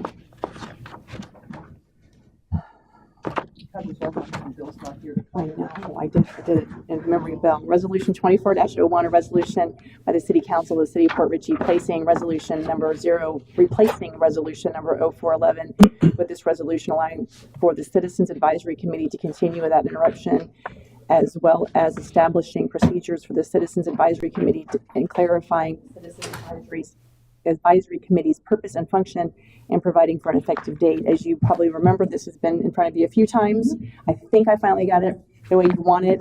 Resolution number 0411 will be gone. Everything has been incorporated into this resolution. It also, I did again send the application that you previously approved that will now be part of the process for those wanting to be part of the CAC. There's a couple things I saw that we may want to direct. One is a verbiage change on the, I think it's, let's see, 1, 2, 3, 4, 5, the 6th whereas clause. Whereas the City Council of Port Richey still feels a continued flow of thoughtful information and suggestion should be is critical. And then the other portion, if you skip down to item number 18, it states the agenda will be posted on the city's website and at City Hall 7 days prior to each regular meeting. I don't know that that's normally done by that time. Item number 18. Actually, you normally have that 7 days prior? Because, I mean, we don't have ours 7 days beforehand, so I didn't know. Either Thursday or Friday, we get sent to you guys. Well, it's not 7 days, so is this saying 7 days prior? For the CAC, so do you put the agenda out the Thursday before for the CAC? I don't remember, because that one only goes out digitally, so I don't know. Yeah, I'm just making sure, I mean, that's fine with me. It's, I just want to make sure it's not a burden on you. yeah, as long as there's no delay from the shooter, it's Thursday. So you keep the guys digitally and get posted to the board and outside on the website. Right, well, if we get ours Thursday, Friday, Saturday, Sunday, Monday, Tuesday. But that's No, they council, guys this meet on is Thursday. CAC. Well, that's what I'm saying. If, So Thursday to Thursday is Thursday to 8 Thursday days is 7 for days. the CAC. okay, you're good. That's okay. Yeah, we I'm get it good Thursday with for that. council. We But don't get 7 days. Right, we don't get 7 days. That's why I was asking. Yes, CAC gets 7 days. Okay, so that's okay. That's the only thing I want, so that's fine. So the only thing is that's the only thing I saw. Oh, may I open up? 1 second. Any further discussion on this? But I need a motion and second to, motion to approve resolution number 24-01 With correction. with the No. corrections, with the corrections, yes. second that motion and second, further discussion. Open up to public, if you'd like to speak. Welcome. Cindy? Cynthia Malin, 5446 Blue Point Drive. My question is we're posting the CAC meeting minutes 7 days before the next meeting. They're not approved. Not minutes, Agenda. The agenda. the agenda. Oh, agenda. Okay, I misunderstood that. That's why I was asking. It's like, wait, we can't post something that's not posted. Yeah, no, the agenda. Approved. Okay, thank you. Anyone else? Like to speak? Seeing no hands up, put the vote. All in favor, signify by saying aye. Aye. Opposed? Motion carries. Next up is item number 6, City of Port Richey, Nix Park Boat Ramp and Dock Replacement Project. I'll pass that to Mr. Koppler for introduction. On November 15th, 2023, the FDEP issued a notice of funding opportunity for available funding through their LWC program. Based on the information provided in the notice, staff has identified the Nix Park Boat Ramp and Dock Replacement Project as an eligible activity for this funding opportunity. However, in order to meet all requirements of the grant, the city must prove that there is a 50% match in the CIP. The estimated total project cost at this point is $650,000. The grant application is due by January 31st, 2024. So obviously our match, if we were to get this, would be $325,000. And one of the things I want to point out is this is a project, and Pam, tell me if I'm misspeaking at any point. We wouldn't be undertaking this project until a point in the future. Actually, the earliest would be next fiscal year. So what we're doing here isn't actually appropriating money for that. We're merely putting it on our CIP list for potential funding of the project. It's something that we should receive notice before we get to the end of the budget process for the next fiscal year. So if we do receive funding, we can then, do the appropriate appropriation in next year's budget for that project. And if we don't get the grant, then this money is just in our, okay. And I think one of the things I just want to point out, as we move forward and actually undertake a comprehensive CIP program, things like this shouldn't be an issue because, we've already sat down with you and planned out for the future years a projected CIP course for the money that we have available. It's something that every year, we may not be able to do 100% of what we put in a CIP plan, but at least we'll know what the priorities are and when we have available funding and for projects or for grant funding opportunities, we know what the mayor and council have already said. These are priority projects that we want to move forward with. So going forward, this type of issue wouldn't be an issue, but we're just kind of in transition at the present time to get there.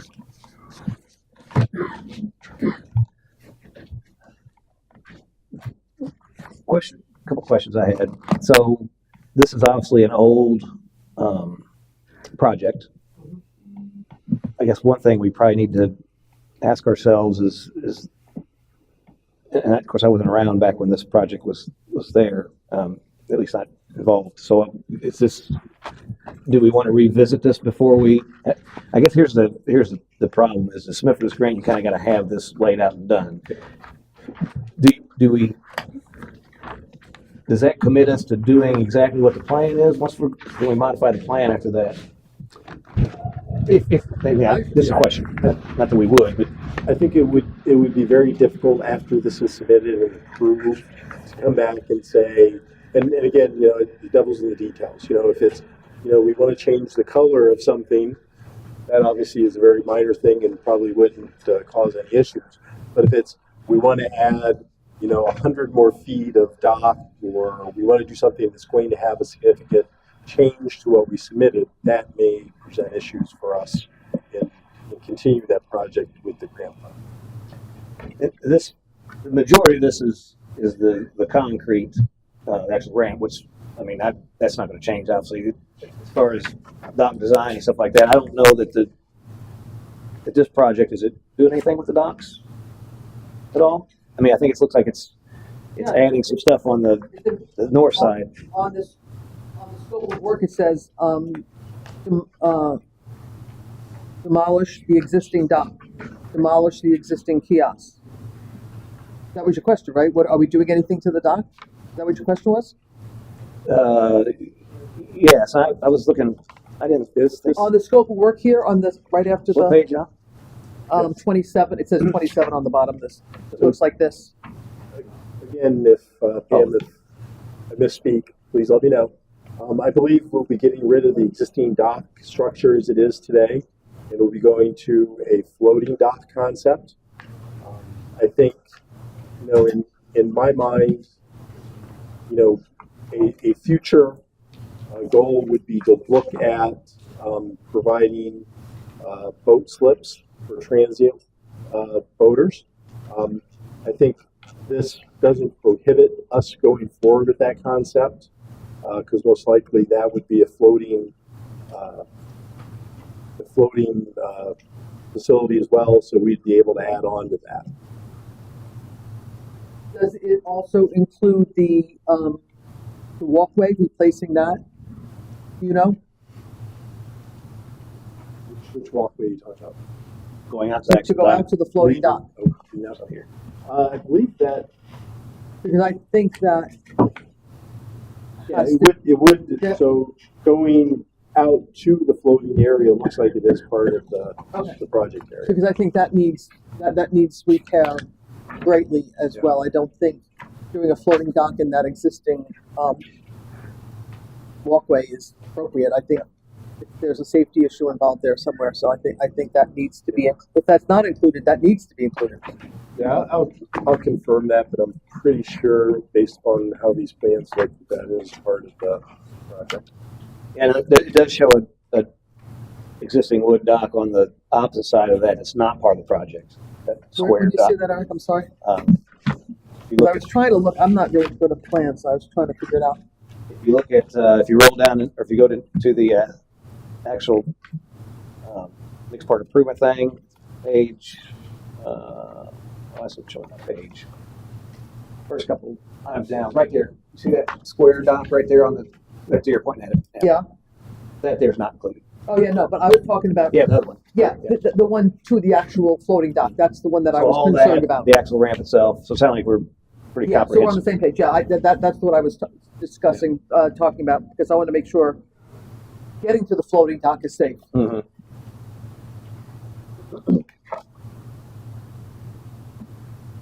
I have a concern. This was proposed 10 months ago, and a lot of 10 months is a long time with prices increasing. The contractor's still going to honor this.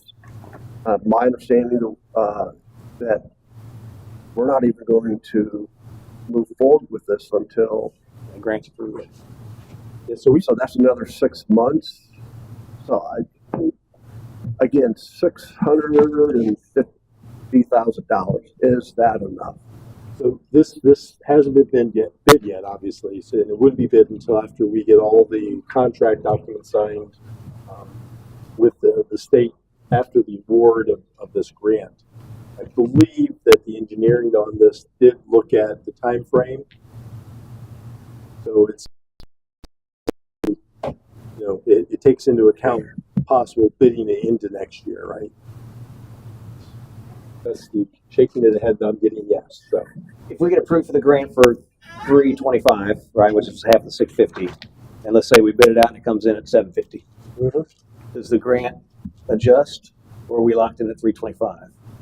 Well, if you wanted to go for it at that point, my guess is we'd be responsible for the additional The difference. cost. Right. So basically, they're going to Yeah. prove it based on the prices we provide them now. Fortunate. We can check that, but I don't think there's any flexibility in that it's just going to be 50% of what our engineer estimate is at the time that we submit the grant.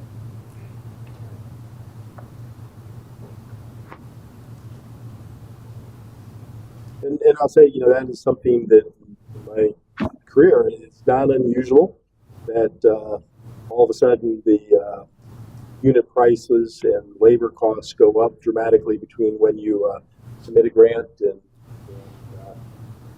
actually get to the bidding of that grant. I think it's something that, we can make that determination at the point in time the bid's open to determine whether it makes sense. I haven't worked with the state of Florida, so I don't know what their policy is on this. But again, I think, we would have an opportunity maybe to look at what the project scope is and reduce it based upon, what the bid allows us to do. Obviously there are parts of this that are more important from a safety aspect than others. I think that's, an option once the bid is submitted, or once we go out to bid and we receive those bids. And if it were to go over that, the only option is not just we have to pony up more money. I think with that work, hopefully with the state to reconfigure that, or find out what we did wrong and put together a new bid and go out again. My perspective is, with or without the grant, I think that we need to invest in that asset. So obviously we can get 50% match at 325. That's just 325 we don't have to spend. But I think we should be committed to move forward and fixing that asset down there. Who came up with the $650,000 projected project cost? Which firm did the engineering? Ayers? The staff. So can we add 10% for material so that, and then let's say we add, let's say we say it's going to cost $750,000, but it doesn't.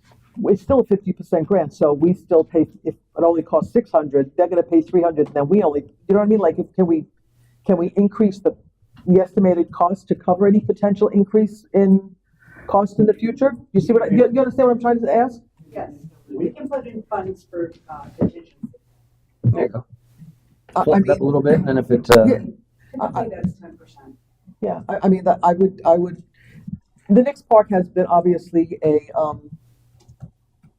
has been spoken about a lot. It's in need of repair. There's a safety issue involved in not only getting the boat, but the docks and stuff. We are a boating community, so I don't know only 10% of this Port Richey residents use it, but it is still a safety issue. So if we can pad that to increase, I don't hate to use that word, but to increase and then. I like the idea of increasing it, just err on the side of caution so we don't get caught short. And if it's 650,000, we still pay half. I mean, if it's more And than I we have to agree. pay half, that's all. It's something that many times we've had the residents at this council meeting asking about wanting something done with that ramp. And we got the opportunity that the whole bill is not going to be on the city, it's half of it, but still it's better than the entire. But I do like the idea, but I also like the idea of if we, I don't want to call it padding. I know. No, it's contingency. Yeah, contingency, that's a better word. I like the idea. I feel more comfortable in the city moving forward that way. Yes. Let's ask for the absolute max we can, based on contingency. So, Do we need to make an emotion?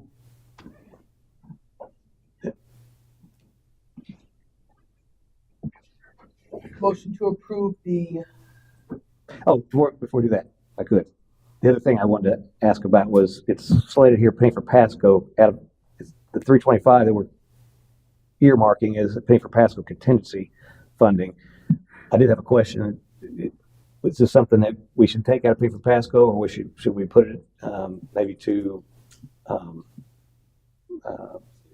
CRA? Yeah. Is that something we can do CRA to fix that? I would have to, have more information about the property itself, make sure it's within the CRA district and what exactly you're doing with it. It's definitely in the district. But you might be able to, if the money's there and not already earmarked for something else, as long as the goal of the project, meets the plan that you have for your CRA, which I think is going under revision soon. And then you also need to look at the grant and see if there's some prohibition on meeting the CRA money. I think the other piece though with CRA is that they kind of frown on the maintenance aspect of it.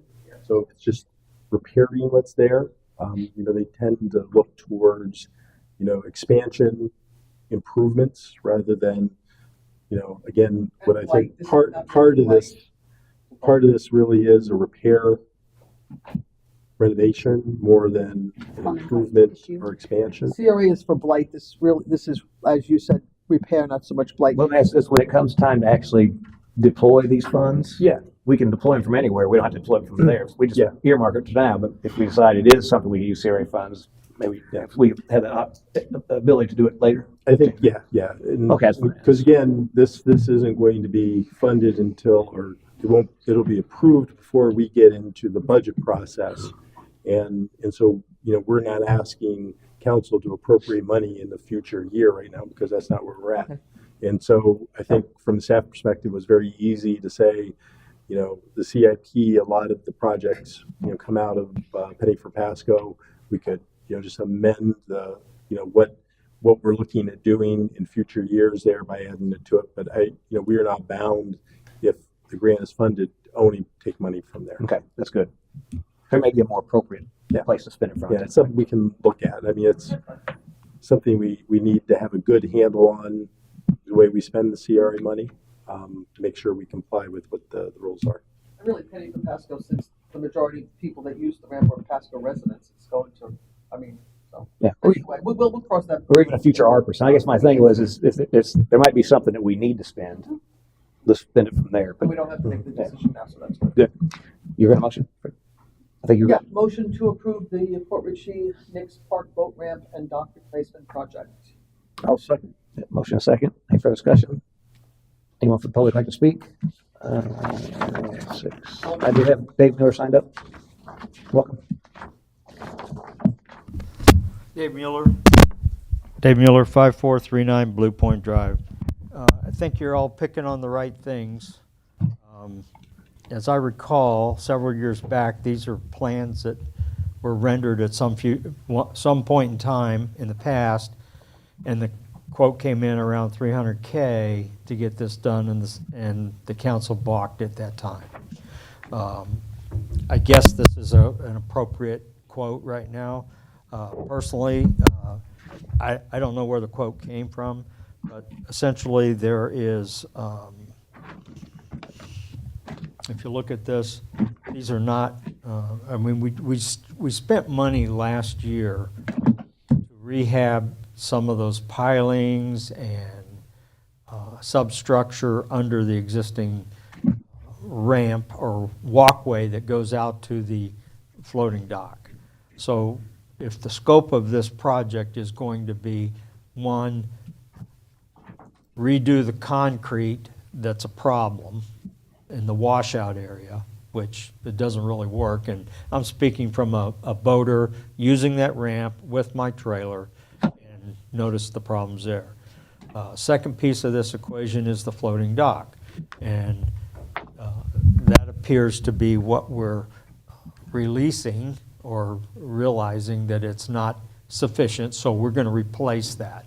So in my view, these are not repairs, but these are replacements of new concrete and new ramp and new floating dock, which would be consistent with a capital expenditure, which is, I think, where you were headed. So I think you're on the right page there.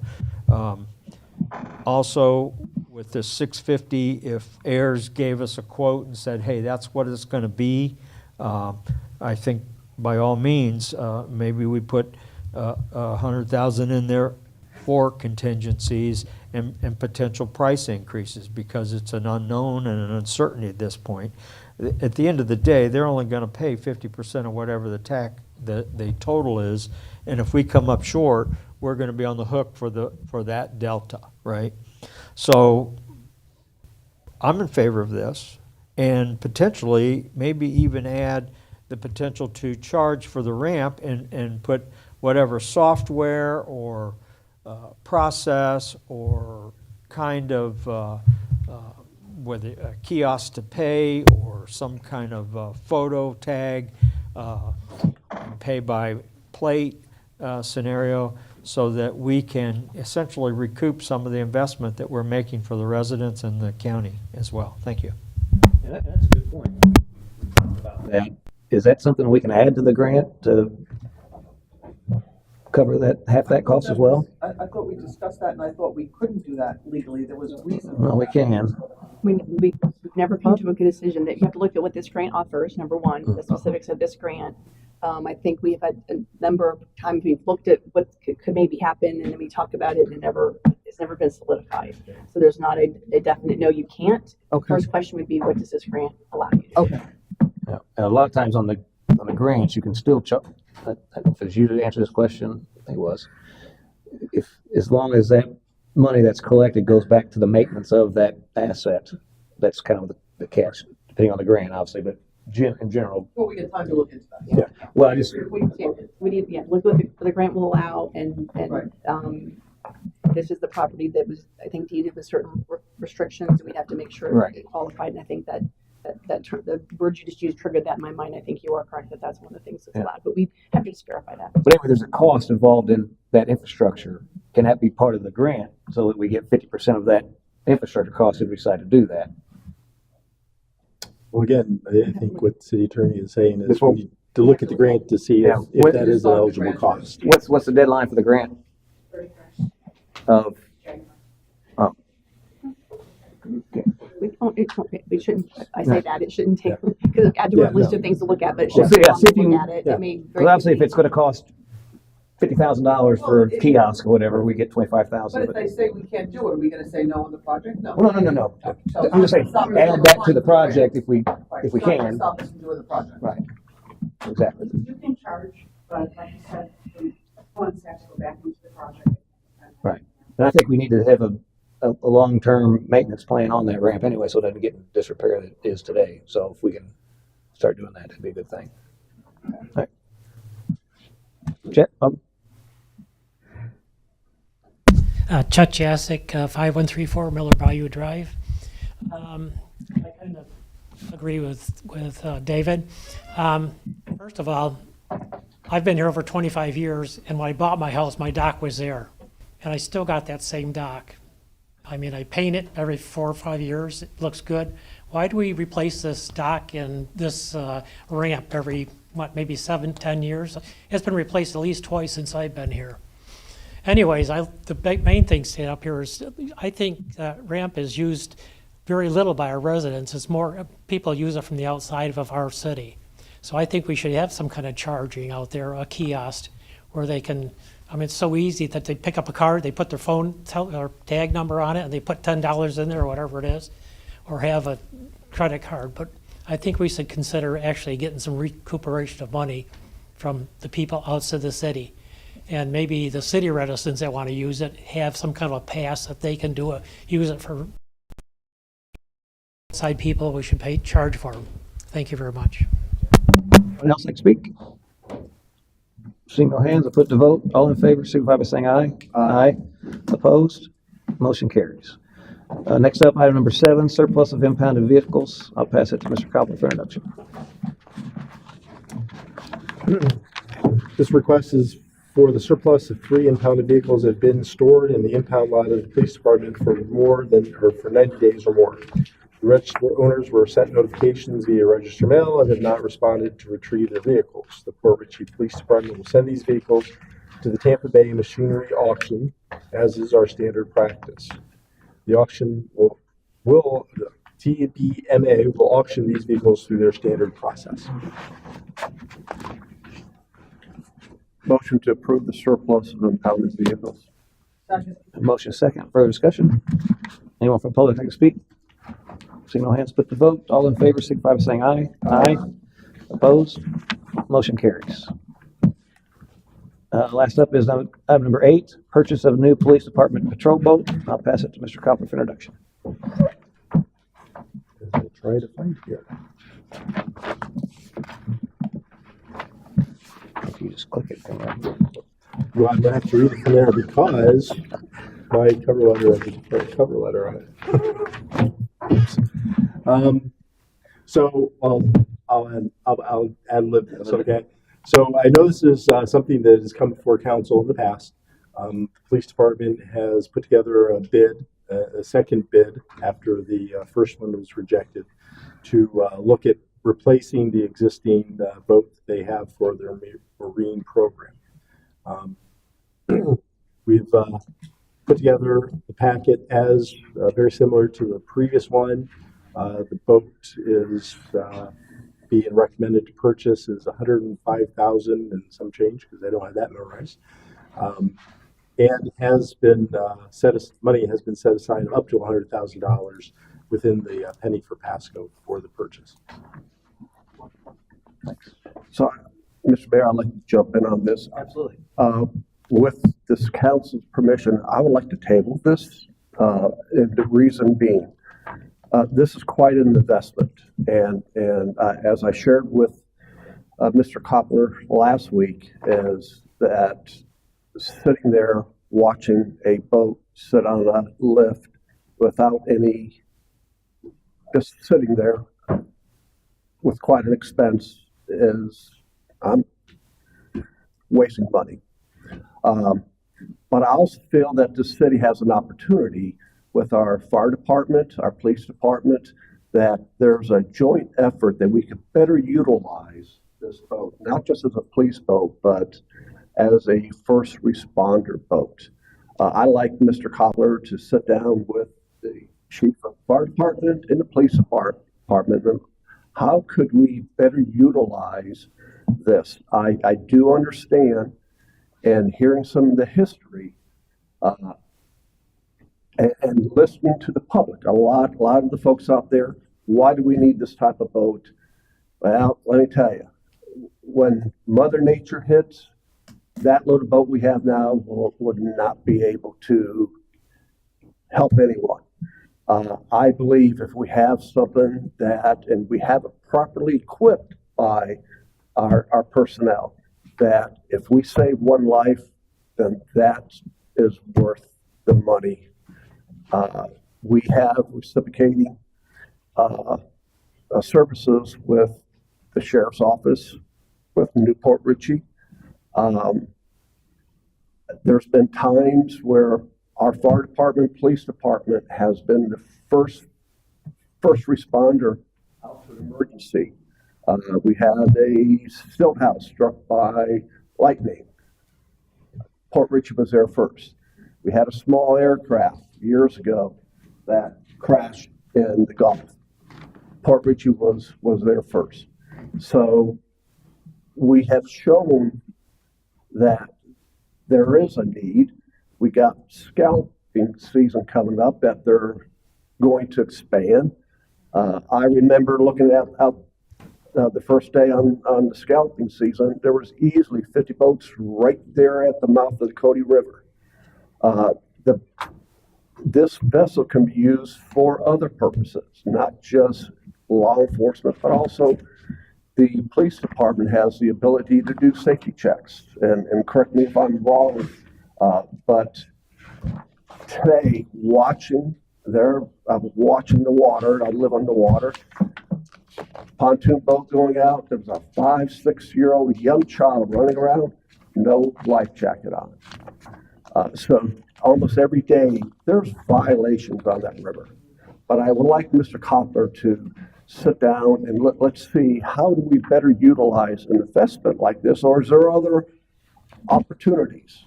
But I like Mr. Koppler to meet with our chiefs and come back to us with, is there other ways that we could do this? I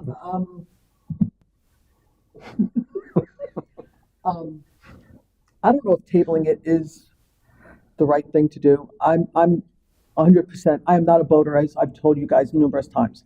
But I am 100% for this boat, because if it saves one life, that's enough. We are touting ourselves as a boating community. We just voted to spend a minimum of $325,000 on a boat dock that only is documented 10% of the Port Richey residents use. This money is budgeted out of Penny for Pasco, right? Yes. This is going to benefit not only Port Richey residents, but Pasco County residents. If we continue to table this, we're not doing any citizen a service. I think it's a great idea to partner with fire and police together. I think that's absolutely a great idea. But to delay the purchase of the boat, I don't know if that's the right thing to do.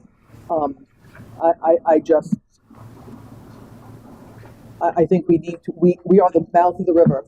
I understand that there was documentation or people saying, we got the Coast Guard out there, we've got this up. The Coast Guard covers, I think, from Cedar Key down to St. Pete, one boat. That's not going to do any good. There was an incident where, about 6 or 8 weeks ago, there was an incident over on Massachusetts, not far from my house, when Pasco County, their backup was over on 52, and we had to respond to help them. Just because there's a boat in the dock someplace doesn't mean that someone is going to be able to get there and then get to Port Richey to help that boater. And I think our job is to protect the citizens. And I don't think delaying or not buying a police boat because we want one, I would assume that it can go into canal. Can this boat go into the canals? Okay. So it can go into the canals and it can go out. And I think we need to protect every citizen, whether they're a Port Richey resident or not. And I think their job is to protect and serve. The fire department is to protect and help serve. And I think we need to give them the tools. I don't think keeping a police boat away from them is giving them the tools they need to do their job. So I think we should go ahead with the police boat. We can certainly look at combining our efforts and having our two departments work together in the use of this boat. Absolutely. I think that's a great idea. Didn't think of it, but I think it's a great idea. But I think we need to move forward with getting this. My comments, so I think it goes without question, we need a boat, right? What boat we need is probably most of the debate here. I think it's important that we stay in our lane, right? We don't support way out to the island and whatnot. And the question was, will this boat go into canals? Well, to go into canals, if it's high tide, low tide, it probably won't go into canals. And so I think our current boat probably What has. are you going to have to do in a canal if it's low tide? You can walk there then. I mean, what? Well, no, this answer canals, that's too generic of a question. It depends on the variables around the water level. Anyway, that being said, the boat we have, obviously, a couple things. The boat we have obviously needs some repairs. That goes without saying. And even in this proposal, they look to keep that boat we have now as a spare. So my approach would be, I think we need to address whether it's repowered and fix whatever, what all the problems are with it. But I think we need to put a little bit of money into that boat to get that even to the point where we could use it as a spare, for one, and then get some stats. Another portion of this is we don't keep a record of. I think we're doing it now, but we didn't have in the past, so we can't go back and look at how many runs there was and what types of runs. So I think it'd be good if we put the money into the existing boat we have, put a new engine on it, fix up whatever it needs, minimal cost, and actually keep good records. Revisit this maybe in a year's time to see, what kind of calls we're getting, what we're using that boat for, and actually, having it out there on the weekends and doing some patrols, which we probably have lacked in the past. Do that and then revisit this in a year with our heads together, thinking, what do we really need in this new boat, if we even need one? And like I said, I think we need a boat. We need a reliable boat for sure. We have one now. It needs some repair. It wants to be kept as a spare. So let's put a little bit of money in that boat to get them at least something reliable, and then keep records. Come back and revisit this in a year's time, and then see possibly about purchasing something else then if we need to. I don't agree. I think waiting a year for something that's already been budgeted last year that we're carrying over this year, it was voted on to earmark the money for a police boat. A year is a long time. You're talking about a year of a boating season that potentially anything can happen. Your job and my job is to protect these citizens, and waiting a year to get statistics. I mean, we have statistics. Fire department has statistics. I mean, they go out there. They go out there and 30, 40 times a year? How often? We had 20 last year. Just the fire department had 20 last year. Yeah. I mean, I just don't think somebody's life is worth collecting a statistic for a year. Yeah. If you need help, you need help. And they're not going out there joyriding. Yeah. They're not jet skiing. They're going out there to help people. And I agree, it's part of our role, obviously, but it's also part of our role to listen to the residents that are paying the taxes that actually buy this boat. And I've had countless interactions, emails, I think most of you guys have copied on as well, about the opposition of actually purchasing this particular boat. I've not had one person reach out and say, hey, I'm all for this boat. It's all been opposition. So I think it's important that we listen to our constituents that are actually paying the bills here, and they're not for it from what I'm hearing. Like I said, I've heard nobody reach out and say, hey, this $105,000 boat, we'll get it. Not one. So, again, we do need a boat, and we have one that needs some repairs. Again, I think we should invest a little bit in that because, again, we're going to keep it as a spare anyway. So, a spare is no good if it's no good to use now. Oh, I agree. If it's going to be used as a spare, I totally agree with Let's that. don't get the cart before the horse. Let's fix the spare up. And I say a year, but maybe 6 months. Let's fix the spare up, collect some data, review the data, make a decision on the other. My decision is we get the boat now. It's already budgeted and they've put a lot of work into this. So my decision is I'm delaying something like this is not in my, it's not what I want to do. For a motion one way or another. I motion to approve the purchase of the police boat. I'll second it. That motion second. Further discussion?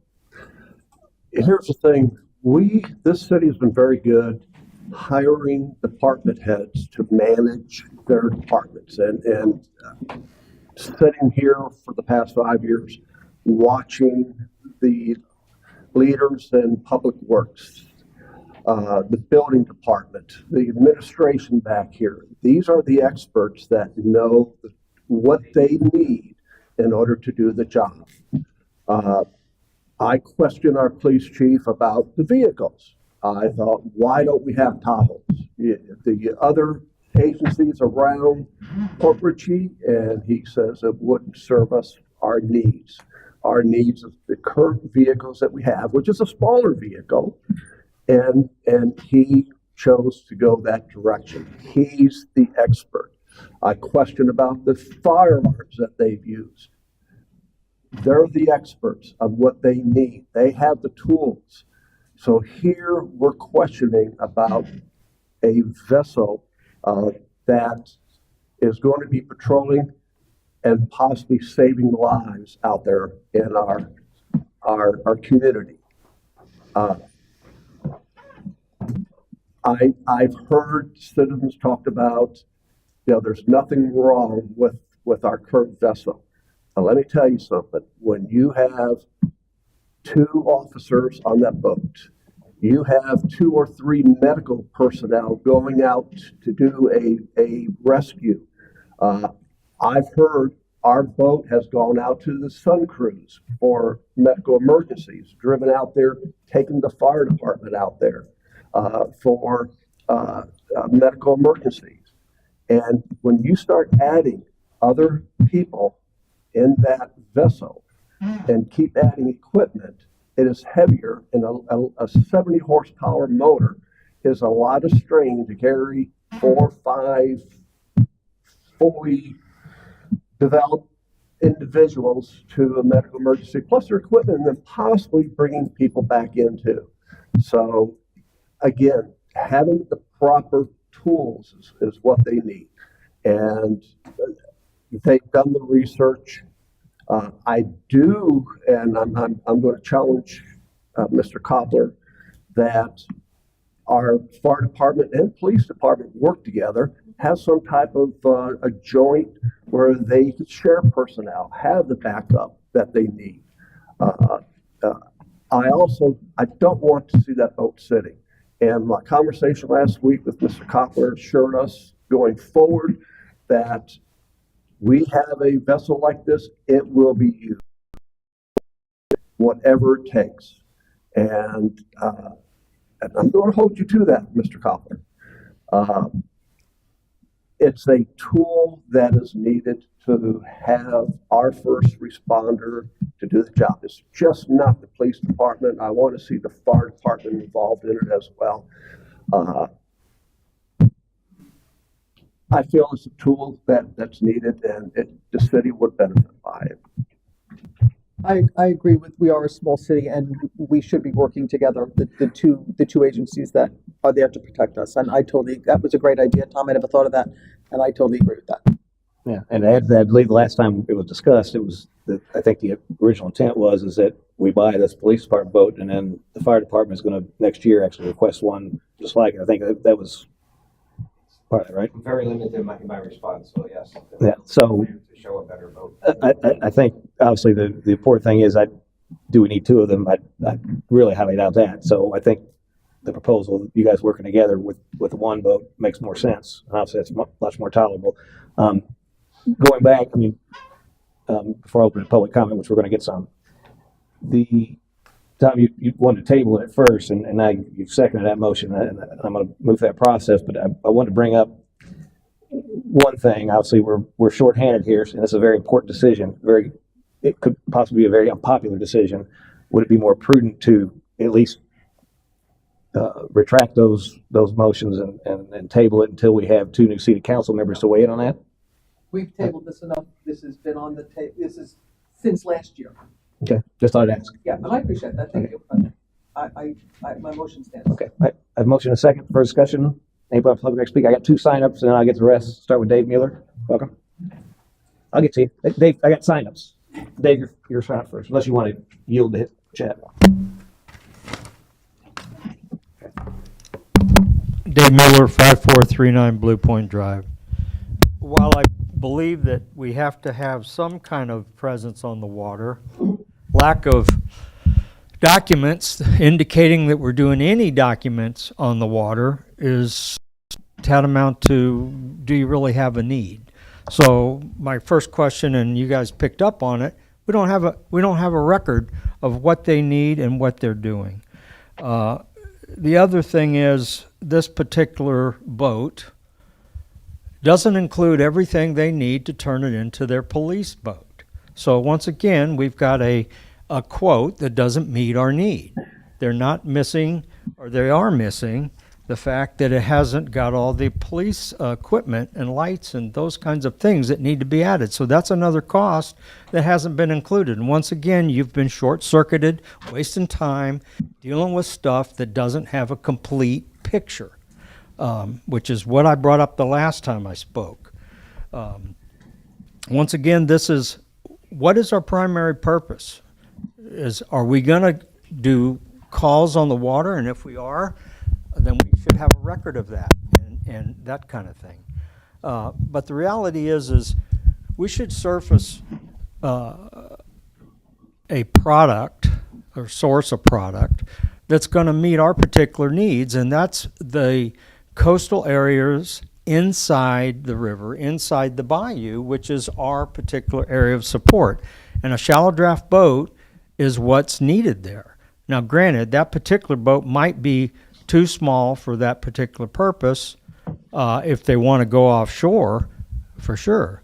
But Pasco County and FWC have assets that can support that, and so does the Coast Guard.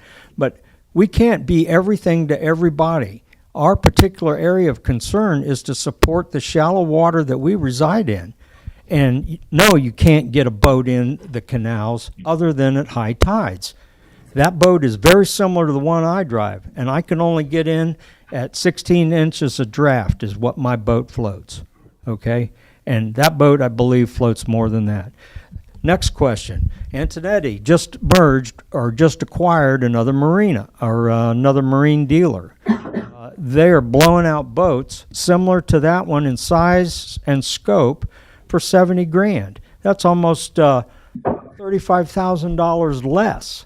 So I think this market is getting ready to turn big time, and it's time to take a look at trying to spend our money wisely, and let's really look and see what our need is and partner with the fire department. How many boats do we own now? We own one I know of in each of there may be two over there at the fire department. I don't know how many boats they have. But if those boats aren't meeting our needs, we need to consider that in the scope. So at some point in time, somebody needs to will me some time. We need to address these kinds of things. Can you state your name and address? State your name for the and record that you're then here yield this your time. Hi, Joe Malin, 5446 Blue Point Drive in Port Richey. I'd like to cede my time to Dave. Thank you, sir. So essentially, we need to get together and have a meeting of the minds. What is it that we really need? And be thrifty on what we're trying to achieve here. I don't disagree that we need to have some level of support, but I do disagree in the way that we're going about it, and that we're standing up here just approving things with very little information. In fact, this is not the total cost of this particular project.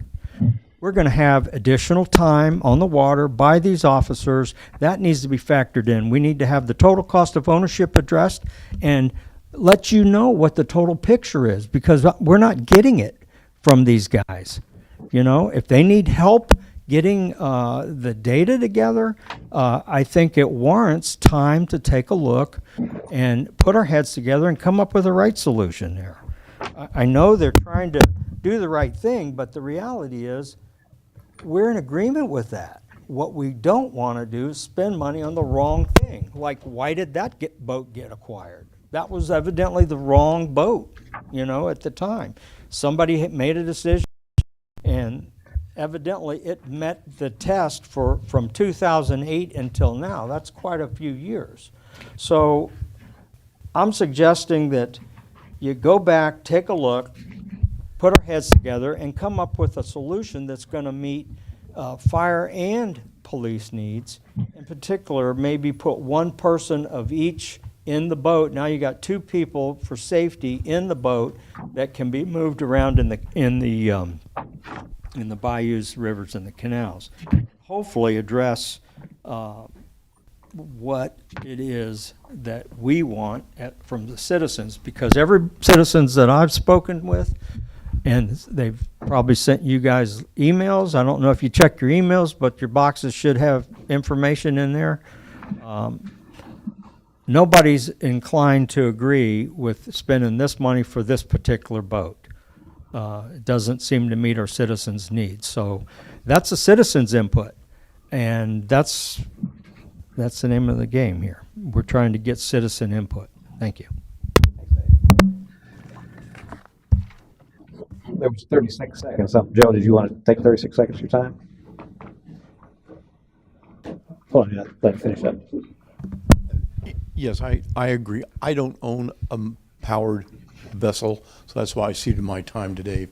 But I also want to let you guys know that in my canal in particular, at low tide, you go walking off the end of my dock, you're going to be in over 9 feet of water. You know, I mean, not everyone, you know, has been dredged out like that, but mine happened to be. So I just want you guys to know that there are times that a shallow draft boat will be good and other times that it won't, but I don't think we should be making assumptions that, you know, something would go desperately wrong when it won't. Okay, thanks. Next up, I have Jacek. Welcome. Chet Jacek, 1534 Miller Bayou Drive. 100% with Dave. I've talked to several people. I've been in this city over 25 years. I've got lots of contacts here, a lot of friends, and no one, and most of my people I know are boaters. And most of the people in Port Richey don't even have a boat. So my thing is same thing as Dave. What's the past statistics? I've seen the airplane go down in the bayou, and I was there before the police department was there. There's a sheriff boat out at Harbor Point. It's docked there all the time. Okay, they have it available right there all the time. I think this boat's got a radar on it. What do we need a radar for? To see what's going on at Hooters or over in the bayou? Or we're not supposed to be out past Durney Key. That's our jurisdiction. Past years, 2 or 3 city council city managers ago, I had it in with. I went on to talk to them. The little police boat we had was out there at the island, and they're walking around the island on Saturday afternoon. They're not supposed to be out there. And that did stop when I came back here, and I showed them the pictures of our policemen out at the island walking around. So a T-top boat, I mean, that's not a good boat to haul people around. That's a fishing boat. If you want something that's going to be good for the fire department and the police department and putting people on there, you want a boat that's got a big deck on it where you can put people, lay them down and stuff. T-top boat's wrong. I just think, what do you need, a second boat lift? We're going to keep 2 boats now. We're going to put a second boat lift in, another, what, $20,000, $30,000 for another boat lift? We can fix the current boat. I gave Eric a price on a new, brand new repowered motor. You can put a larger motor on that boat, it's brand new, and I can get it from under dealer cost, a Yamaha motor. So we can fix that boat we got now under $15,000 and it'll be usable until we decide on what kind of boat we really should buy. So I think you're doing our taxpayers here a real disservice. If you pass this tonight, it's a disservice to us taxpayers. Maybe you should put it on a vote when we vote for our city managers in our next council meeting or our next council vote. Put it on the ballot and see how many vote for it. It'll be passed, it'll be decided right away. You won't buy a boat at all. So it's a disservice. Do not pass this tonight. Do what Dave said. Do some more study. Decide, make sure we're buying the right boat for the right purpose. Thank you so much.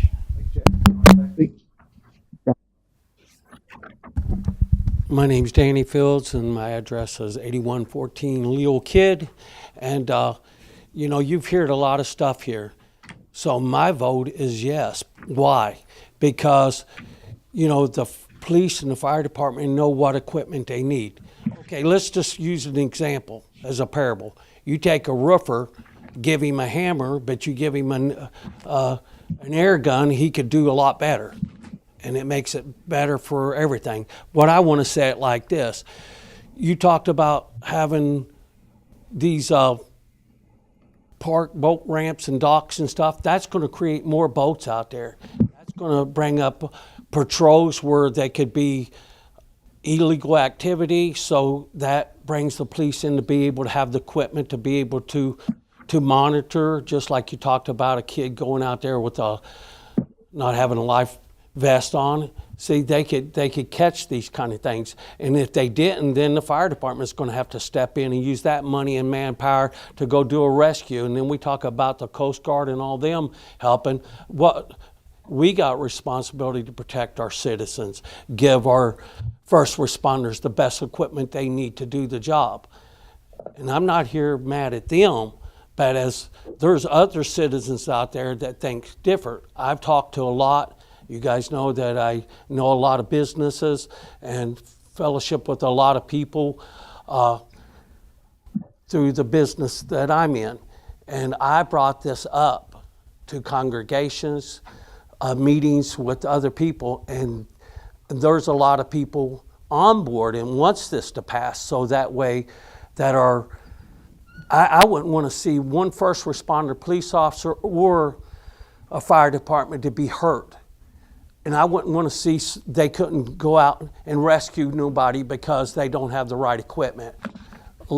We're talking about lives. We're talking about money. We're going to build this boat ramp and all that it needs and spend $650,000+, and we're talking $105,000 for a boat. To me, I'm just going to say we need the boat, and I hope that you guys vote yes for it tonight for the right reasons. So that's my opinion as a citizen, and I know that I would be disappointed if they didn't get it, not because I go there and talk to them, because they know I do, but I'm talking to you guys and I'm talking to the community, and there's a lot of people do want that boat and they need it. Thank you. Thanks, Danny. Anyone else? Seeing no hands, I'll put it to vote. Chief, I think you wanted to say something. That gentleman back there wanted to say something. Okay, thank you. Appreciate it. Sorry. I'm a senior officer with the Fish and Wildlife Commission. I've been on for 19 years next month. I've been in this county for about, or in this city, as well as the county. I need you to state your name and address. I don't think he's get his address. I'll give you my address in Tampa if you want. Work address is fine. His address is protected. The business address. Okay, I'm sorry. You want the business address? Yeah, that's fine. 5110 West Gandy Boulevard, Tampa, Florida 33611. So first and foremost, I know y'all were talking about stats earlier. This is one of the busier boat ramps that we have here in Pasco County, believe it or not. The second busiest, or the first busiest, of course, is Anclote. This is the second busiest boat ramp we have in Pasco County. Being said that, one thing I really enjoy doing is, like we said, saving lives, right? Boating under the influence is my bread and butter. In the past 9 years I've been working in this city alone at Nix Park Boat Ramp, I'd say I've arrested a minimum of about 40 people for boating under the influence, okay? And you talk about just needing some backup, some assistance. This past Labor Day, fortunately enough for us, we were running a detail, so we had extra vessels out on the water for assistance. One of our officers attempted to make an arrest on one of the subjects. Subject pulled him under the water, even though he was wearing an actual life jacket. He held him under the water. He could have died had we not had another vessel there to assist.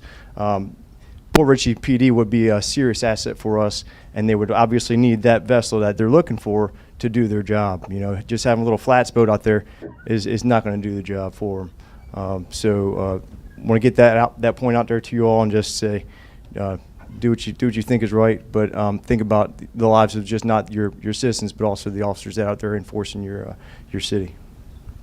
Thank you. Anyone else? Welcome.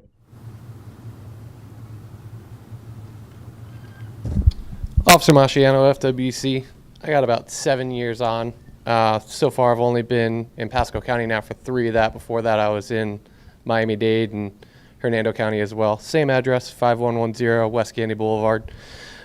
He addressed the public safety, the BUI, the fact that you guys have the second busiest boat ramp in Pasco County. I would like to address something that more directly affects you and the stakeholders that live on the river. I don't know how many times I've gone and fueled up and had people thanking me for slowing people down just while I'm sitting there and fueling up. When someone comes through and they're not maintaining an idle speed, that wake travels. That wake travels, it's hitting people's boats, people's docks, it's causing damage. Summer's right around the corner. I can't express to you how many complaints I've gotten from Sam Pebble and other residents that live up and down the river about the idle speed issues that are on that river. My boat that's assigned to me is kept in Hudson. Most of Pasco County's boats, I know someone addressed the one boat that sits at your guys' entrance, but that's a majority of their fleet is in Hudson. We have other boats that are Gulf Harbors, Anclote. We don't have a place to keep a vessel on your guys' river. So the amount of presence that we have and that Pasco has is very minimal compared to the amount of attention that the bigger areas get and where we actually have our vessels kept. So I would imagine it would behoove of you to have your own presence on your own river to benefit the stakeholders that live and reside in Port Richey and keep their vessels in their backyards to keep their stuff safe from wake damage. That I would say would be the biggest issue that I think that you would notice. As far as the type of vessel that's needed for the job, that skiff don't cut it. When we do a stop, we're responsible for everything that we tie up to. On the road, that's easy. When you stop, you stop. Nothing's moving. On the water, you have to have the power and the size to control the vessel that you've now stopped. That river don't stop moving. So you're getting pushed towards pilings, oyster beds. If you don't have a vessel of equivalent size and power to what you're stopping, you have no control. You're just tied off to something that is just going to tow you wherever it wants to go. And you're responsible when you bump into something. Even though it's not your fault, it's the current. But if you don't have the power to control your scene, that ends up being on you. So I think listening to what Port Richey's saying about the size of their boat and the T-top is beneficial. I mean, I would not want to be out on a boat even for 3 hours patrolling without a T-top I mean, think about the officer that's just sitting there getting cooked in the sun. So I don't think that it's unbeneficial to have that stuff. But if anyone has any questions to me about what I think would benefit the law enforcement, I'm here. I'm happy to talk about it. Thanks. Yep. Anyone else like to speak? Chief, did you want to speak at all? You good? Well, have the floor if you like. Speak up though, Chief. Okay. Just as a background, the Port Richey Police Department current boat is a 2006 17-foot Polar boat. It's been in service since July of 2006.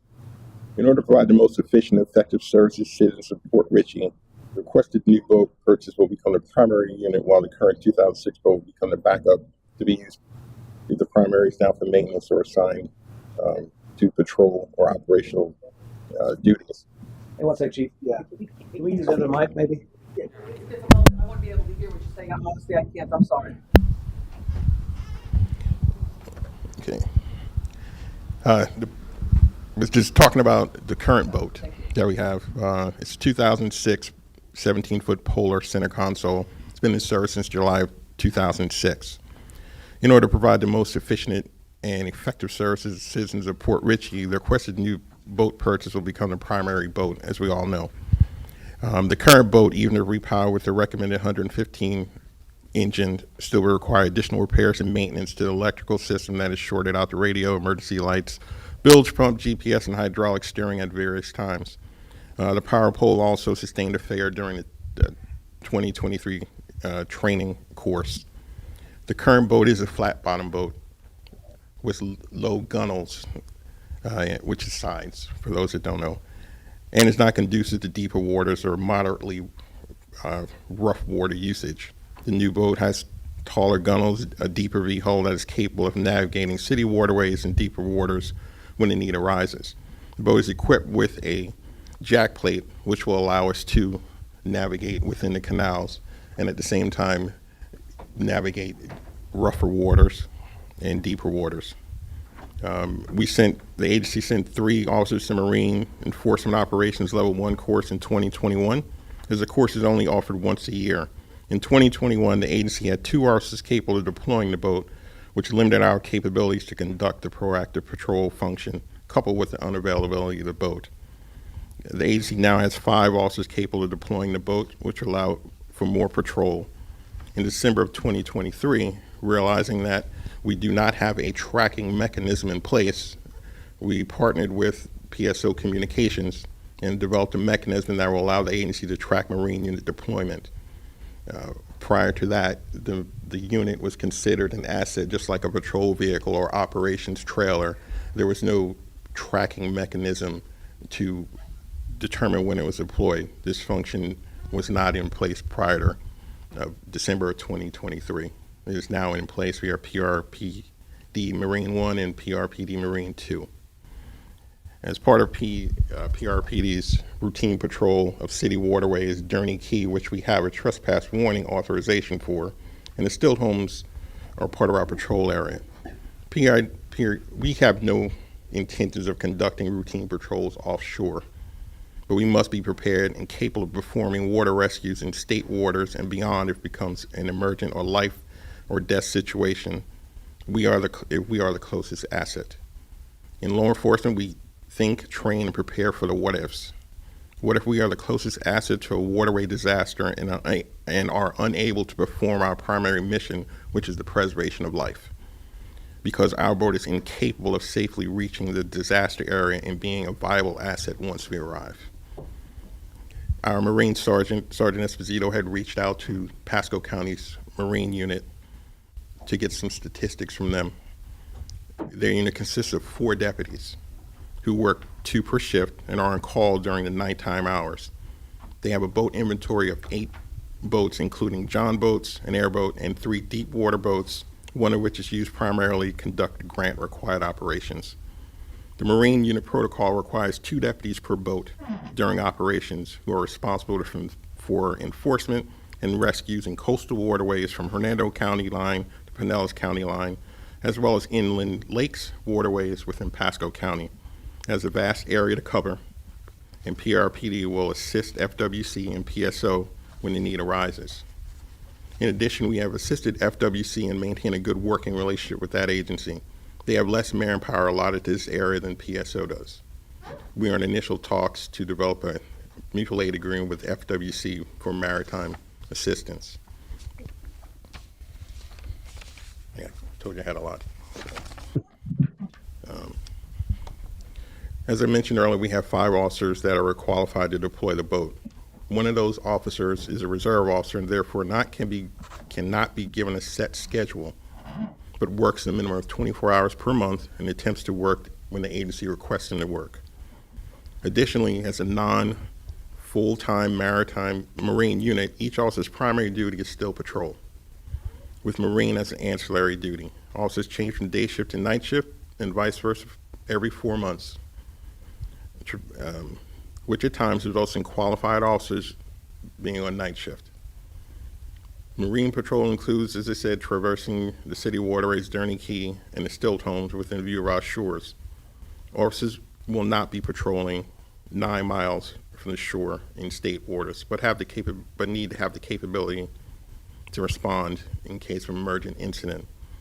On the east coast of Florida, state waters are 3 miles out. On the west coast of Florida, it's 9 miles. During patrols, officers will conduct random safety checks, education, and enforcement of maritime laws. Our intent is to have the boat out 20 plus hours per month, if not more, depending upon weather, the availability of qualified officers, and schedule. As an aside, we have also partnered with code enforcement and building when they need to do dock inspections, derelict vessel inspections, etc. We've also worked with the fire department on occasions when both of our services are needed for water rescues or the like. In 2020, we did hire a reserve officer whose primary function would be Marine, but unfortunately he passed away during the COVID pandemic. We are not opposed to hiring someone whose primary duty is Marine. However, they would still be required to become a reserve officer and successfully pass the FTO program. At the present time, whenever there's a special event such as the boat parade, scallop season, fishing tournament, 4th of July, fireworks, etc., we coordinate with FWC, PSO, or PRFD to provide Marine services, whether it's education or enforcement. We are developing a new Marine Patrol Safety Inspection Warning Form and requested a supply of new inspection stickers from FWC, which came in today. Boat maintenance will be conducted based upon the manufacturer's specifications and recommendations. Cleaning will be conducted on a regular basis as a new boat has a fresh water washdown capabilities.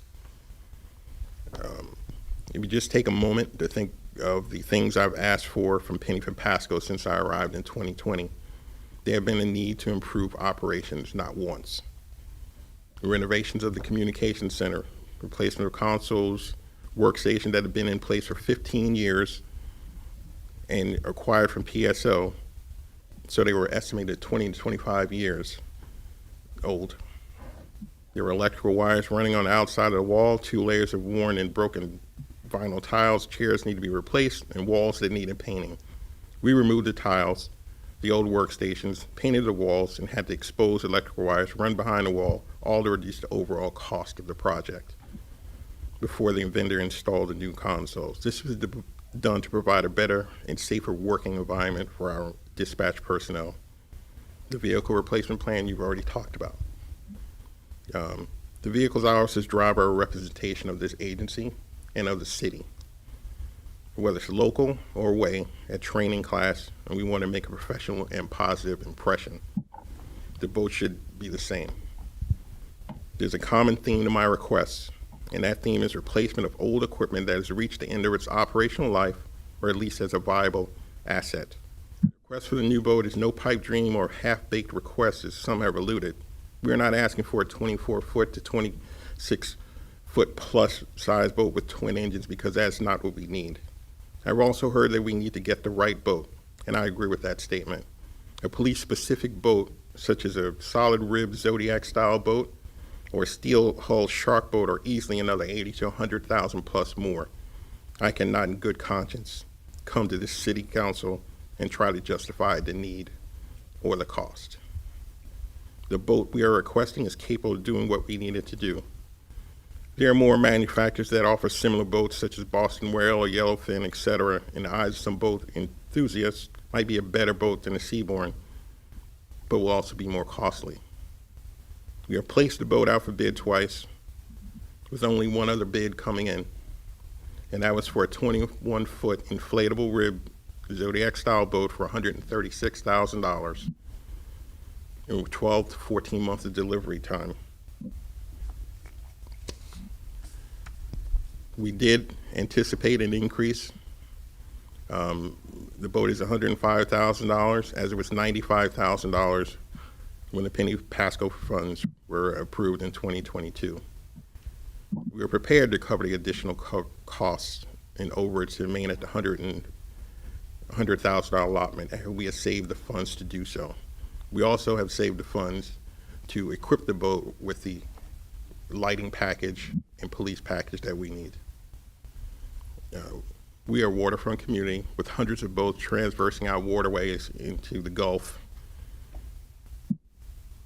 And we are spending millions of dollars to revitalize and enhance the waterfront district.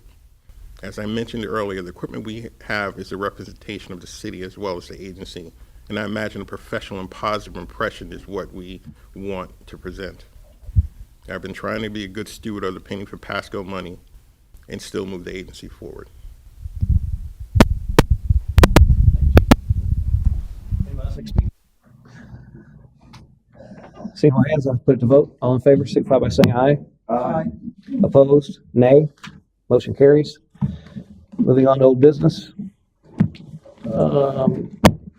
There was a couple things I want to touch on in the old business. On the first item, Sunshade Waterfront Park, status grant coordinator is researching other grants to reapply.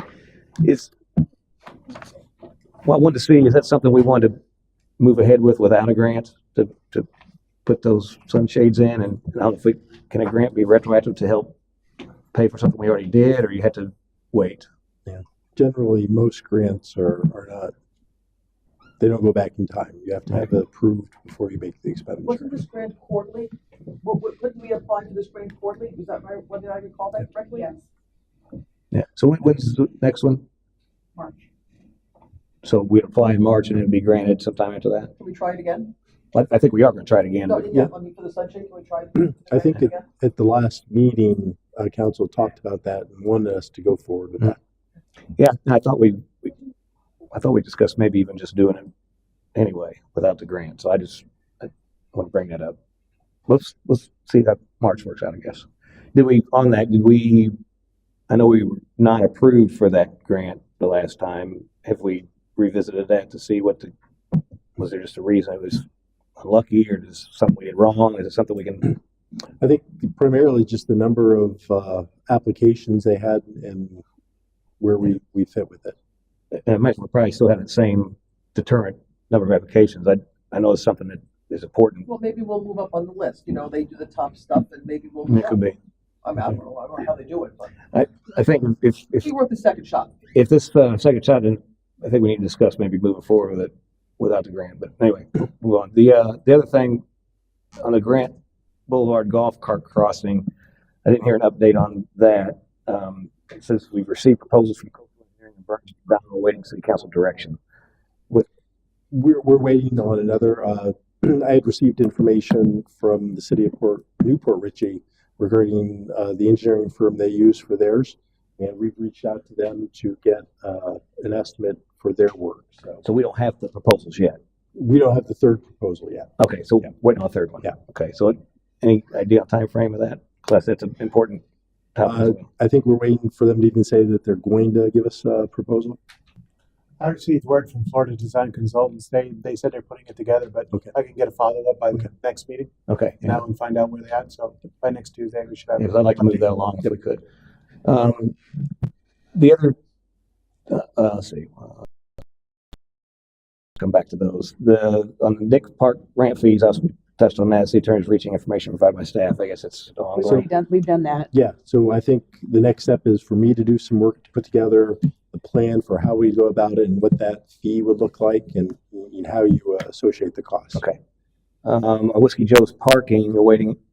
And I wanted to talk about that as well tonight. Okay. So we've been doing quite a bit of research, especially here in the last few weeks, because originally I was approaching this as the city was owning this property.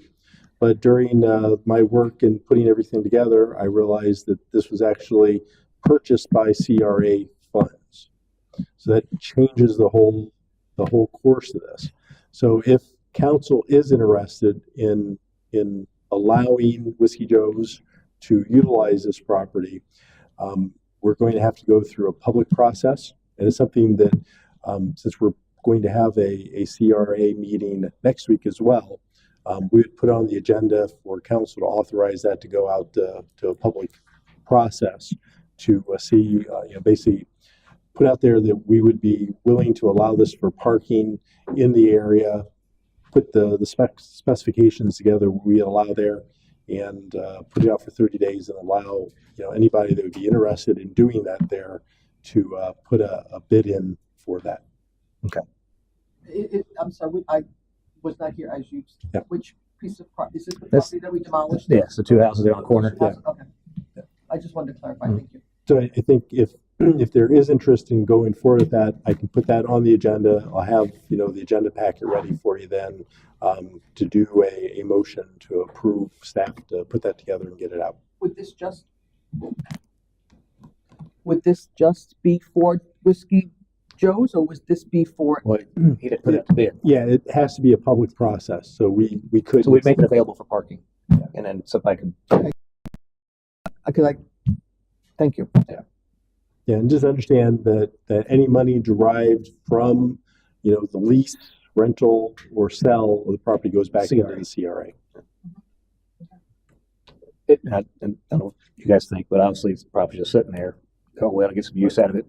I'd like to hear more information Yeah. about it. I mean, I'm not opposed to information for sure. Okay. I'd like to hear more. I think there's more involved just than, hey, it's open parking, but it has to be maintained. It's, what's the legality if we don't put the proper bumpers in there? Yeah, And how long are we gonna do it? And we got this other project going on and potentially a different project. I mean, what's, all those things have to be answered. And I guess that's why you don't have something here, because the right venue for that is really going to be the CRA. Okay. And I guess that's what I wanted to get some direction tonight is if you're willing to do that and understanding that you just can't go out and say a business where we'll strike a rental agreement with you. It will be a public process. And again, there could be 2 or 3 people that put in something for that property. Now, is that process unique to CRA, or is it even if we were doing it from the city perspective, No, still go stuff? Yeah, from the city's perspective, we have the ability to negotiate that. But from the CRA's perspective, interesting. You have to go out to the public. I'm definitely interested in more information. Okay. So I'll put it on for the next agenda. And we could probably roll that Whiskey Joe's parking over to the backlog on the, not backlog, but the old business on the CRA. Yeah, So for next take it week, off here. And then leading into that, the last thing I highlighted is the speeding. We talked about that, police property mine. Us, we don't want this list to be inordinately long, so we'd probably take speeding off of here, I would think. Obviously, it's the issue. I know the current council did not want to move forward on anything, so we'll take it off there for now. CAC resolution obviously coming off, and then town hall meeting minutes coming off. Right.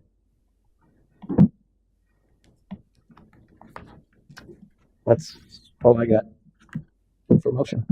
Motion to adjourn? Second. A motion second. All in favor, signify by saying aye. Aye.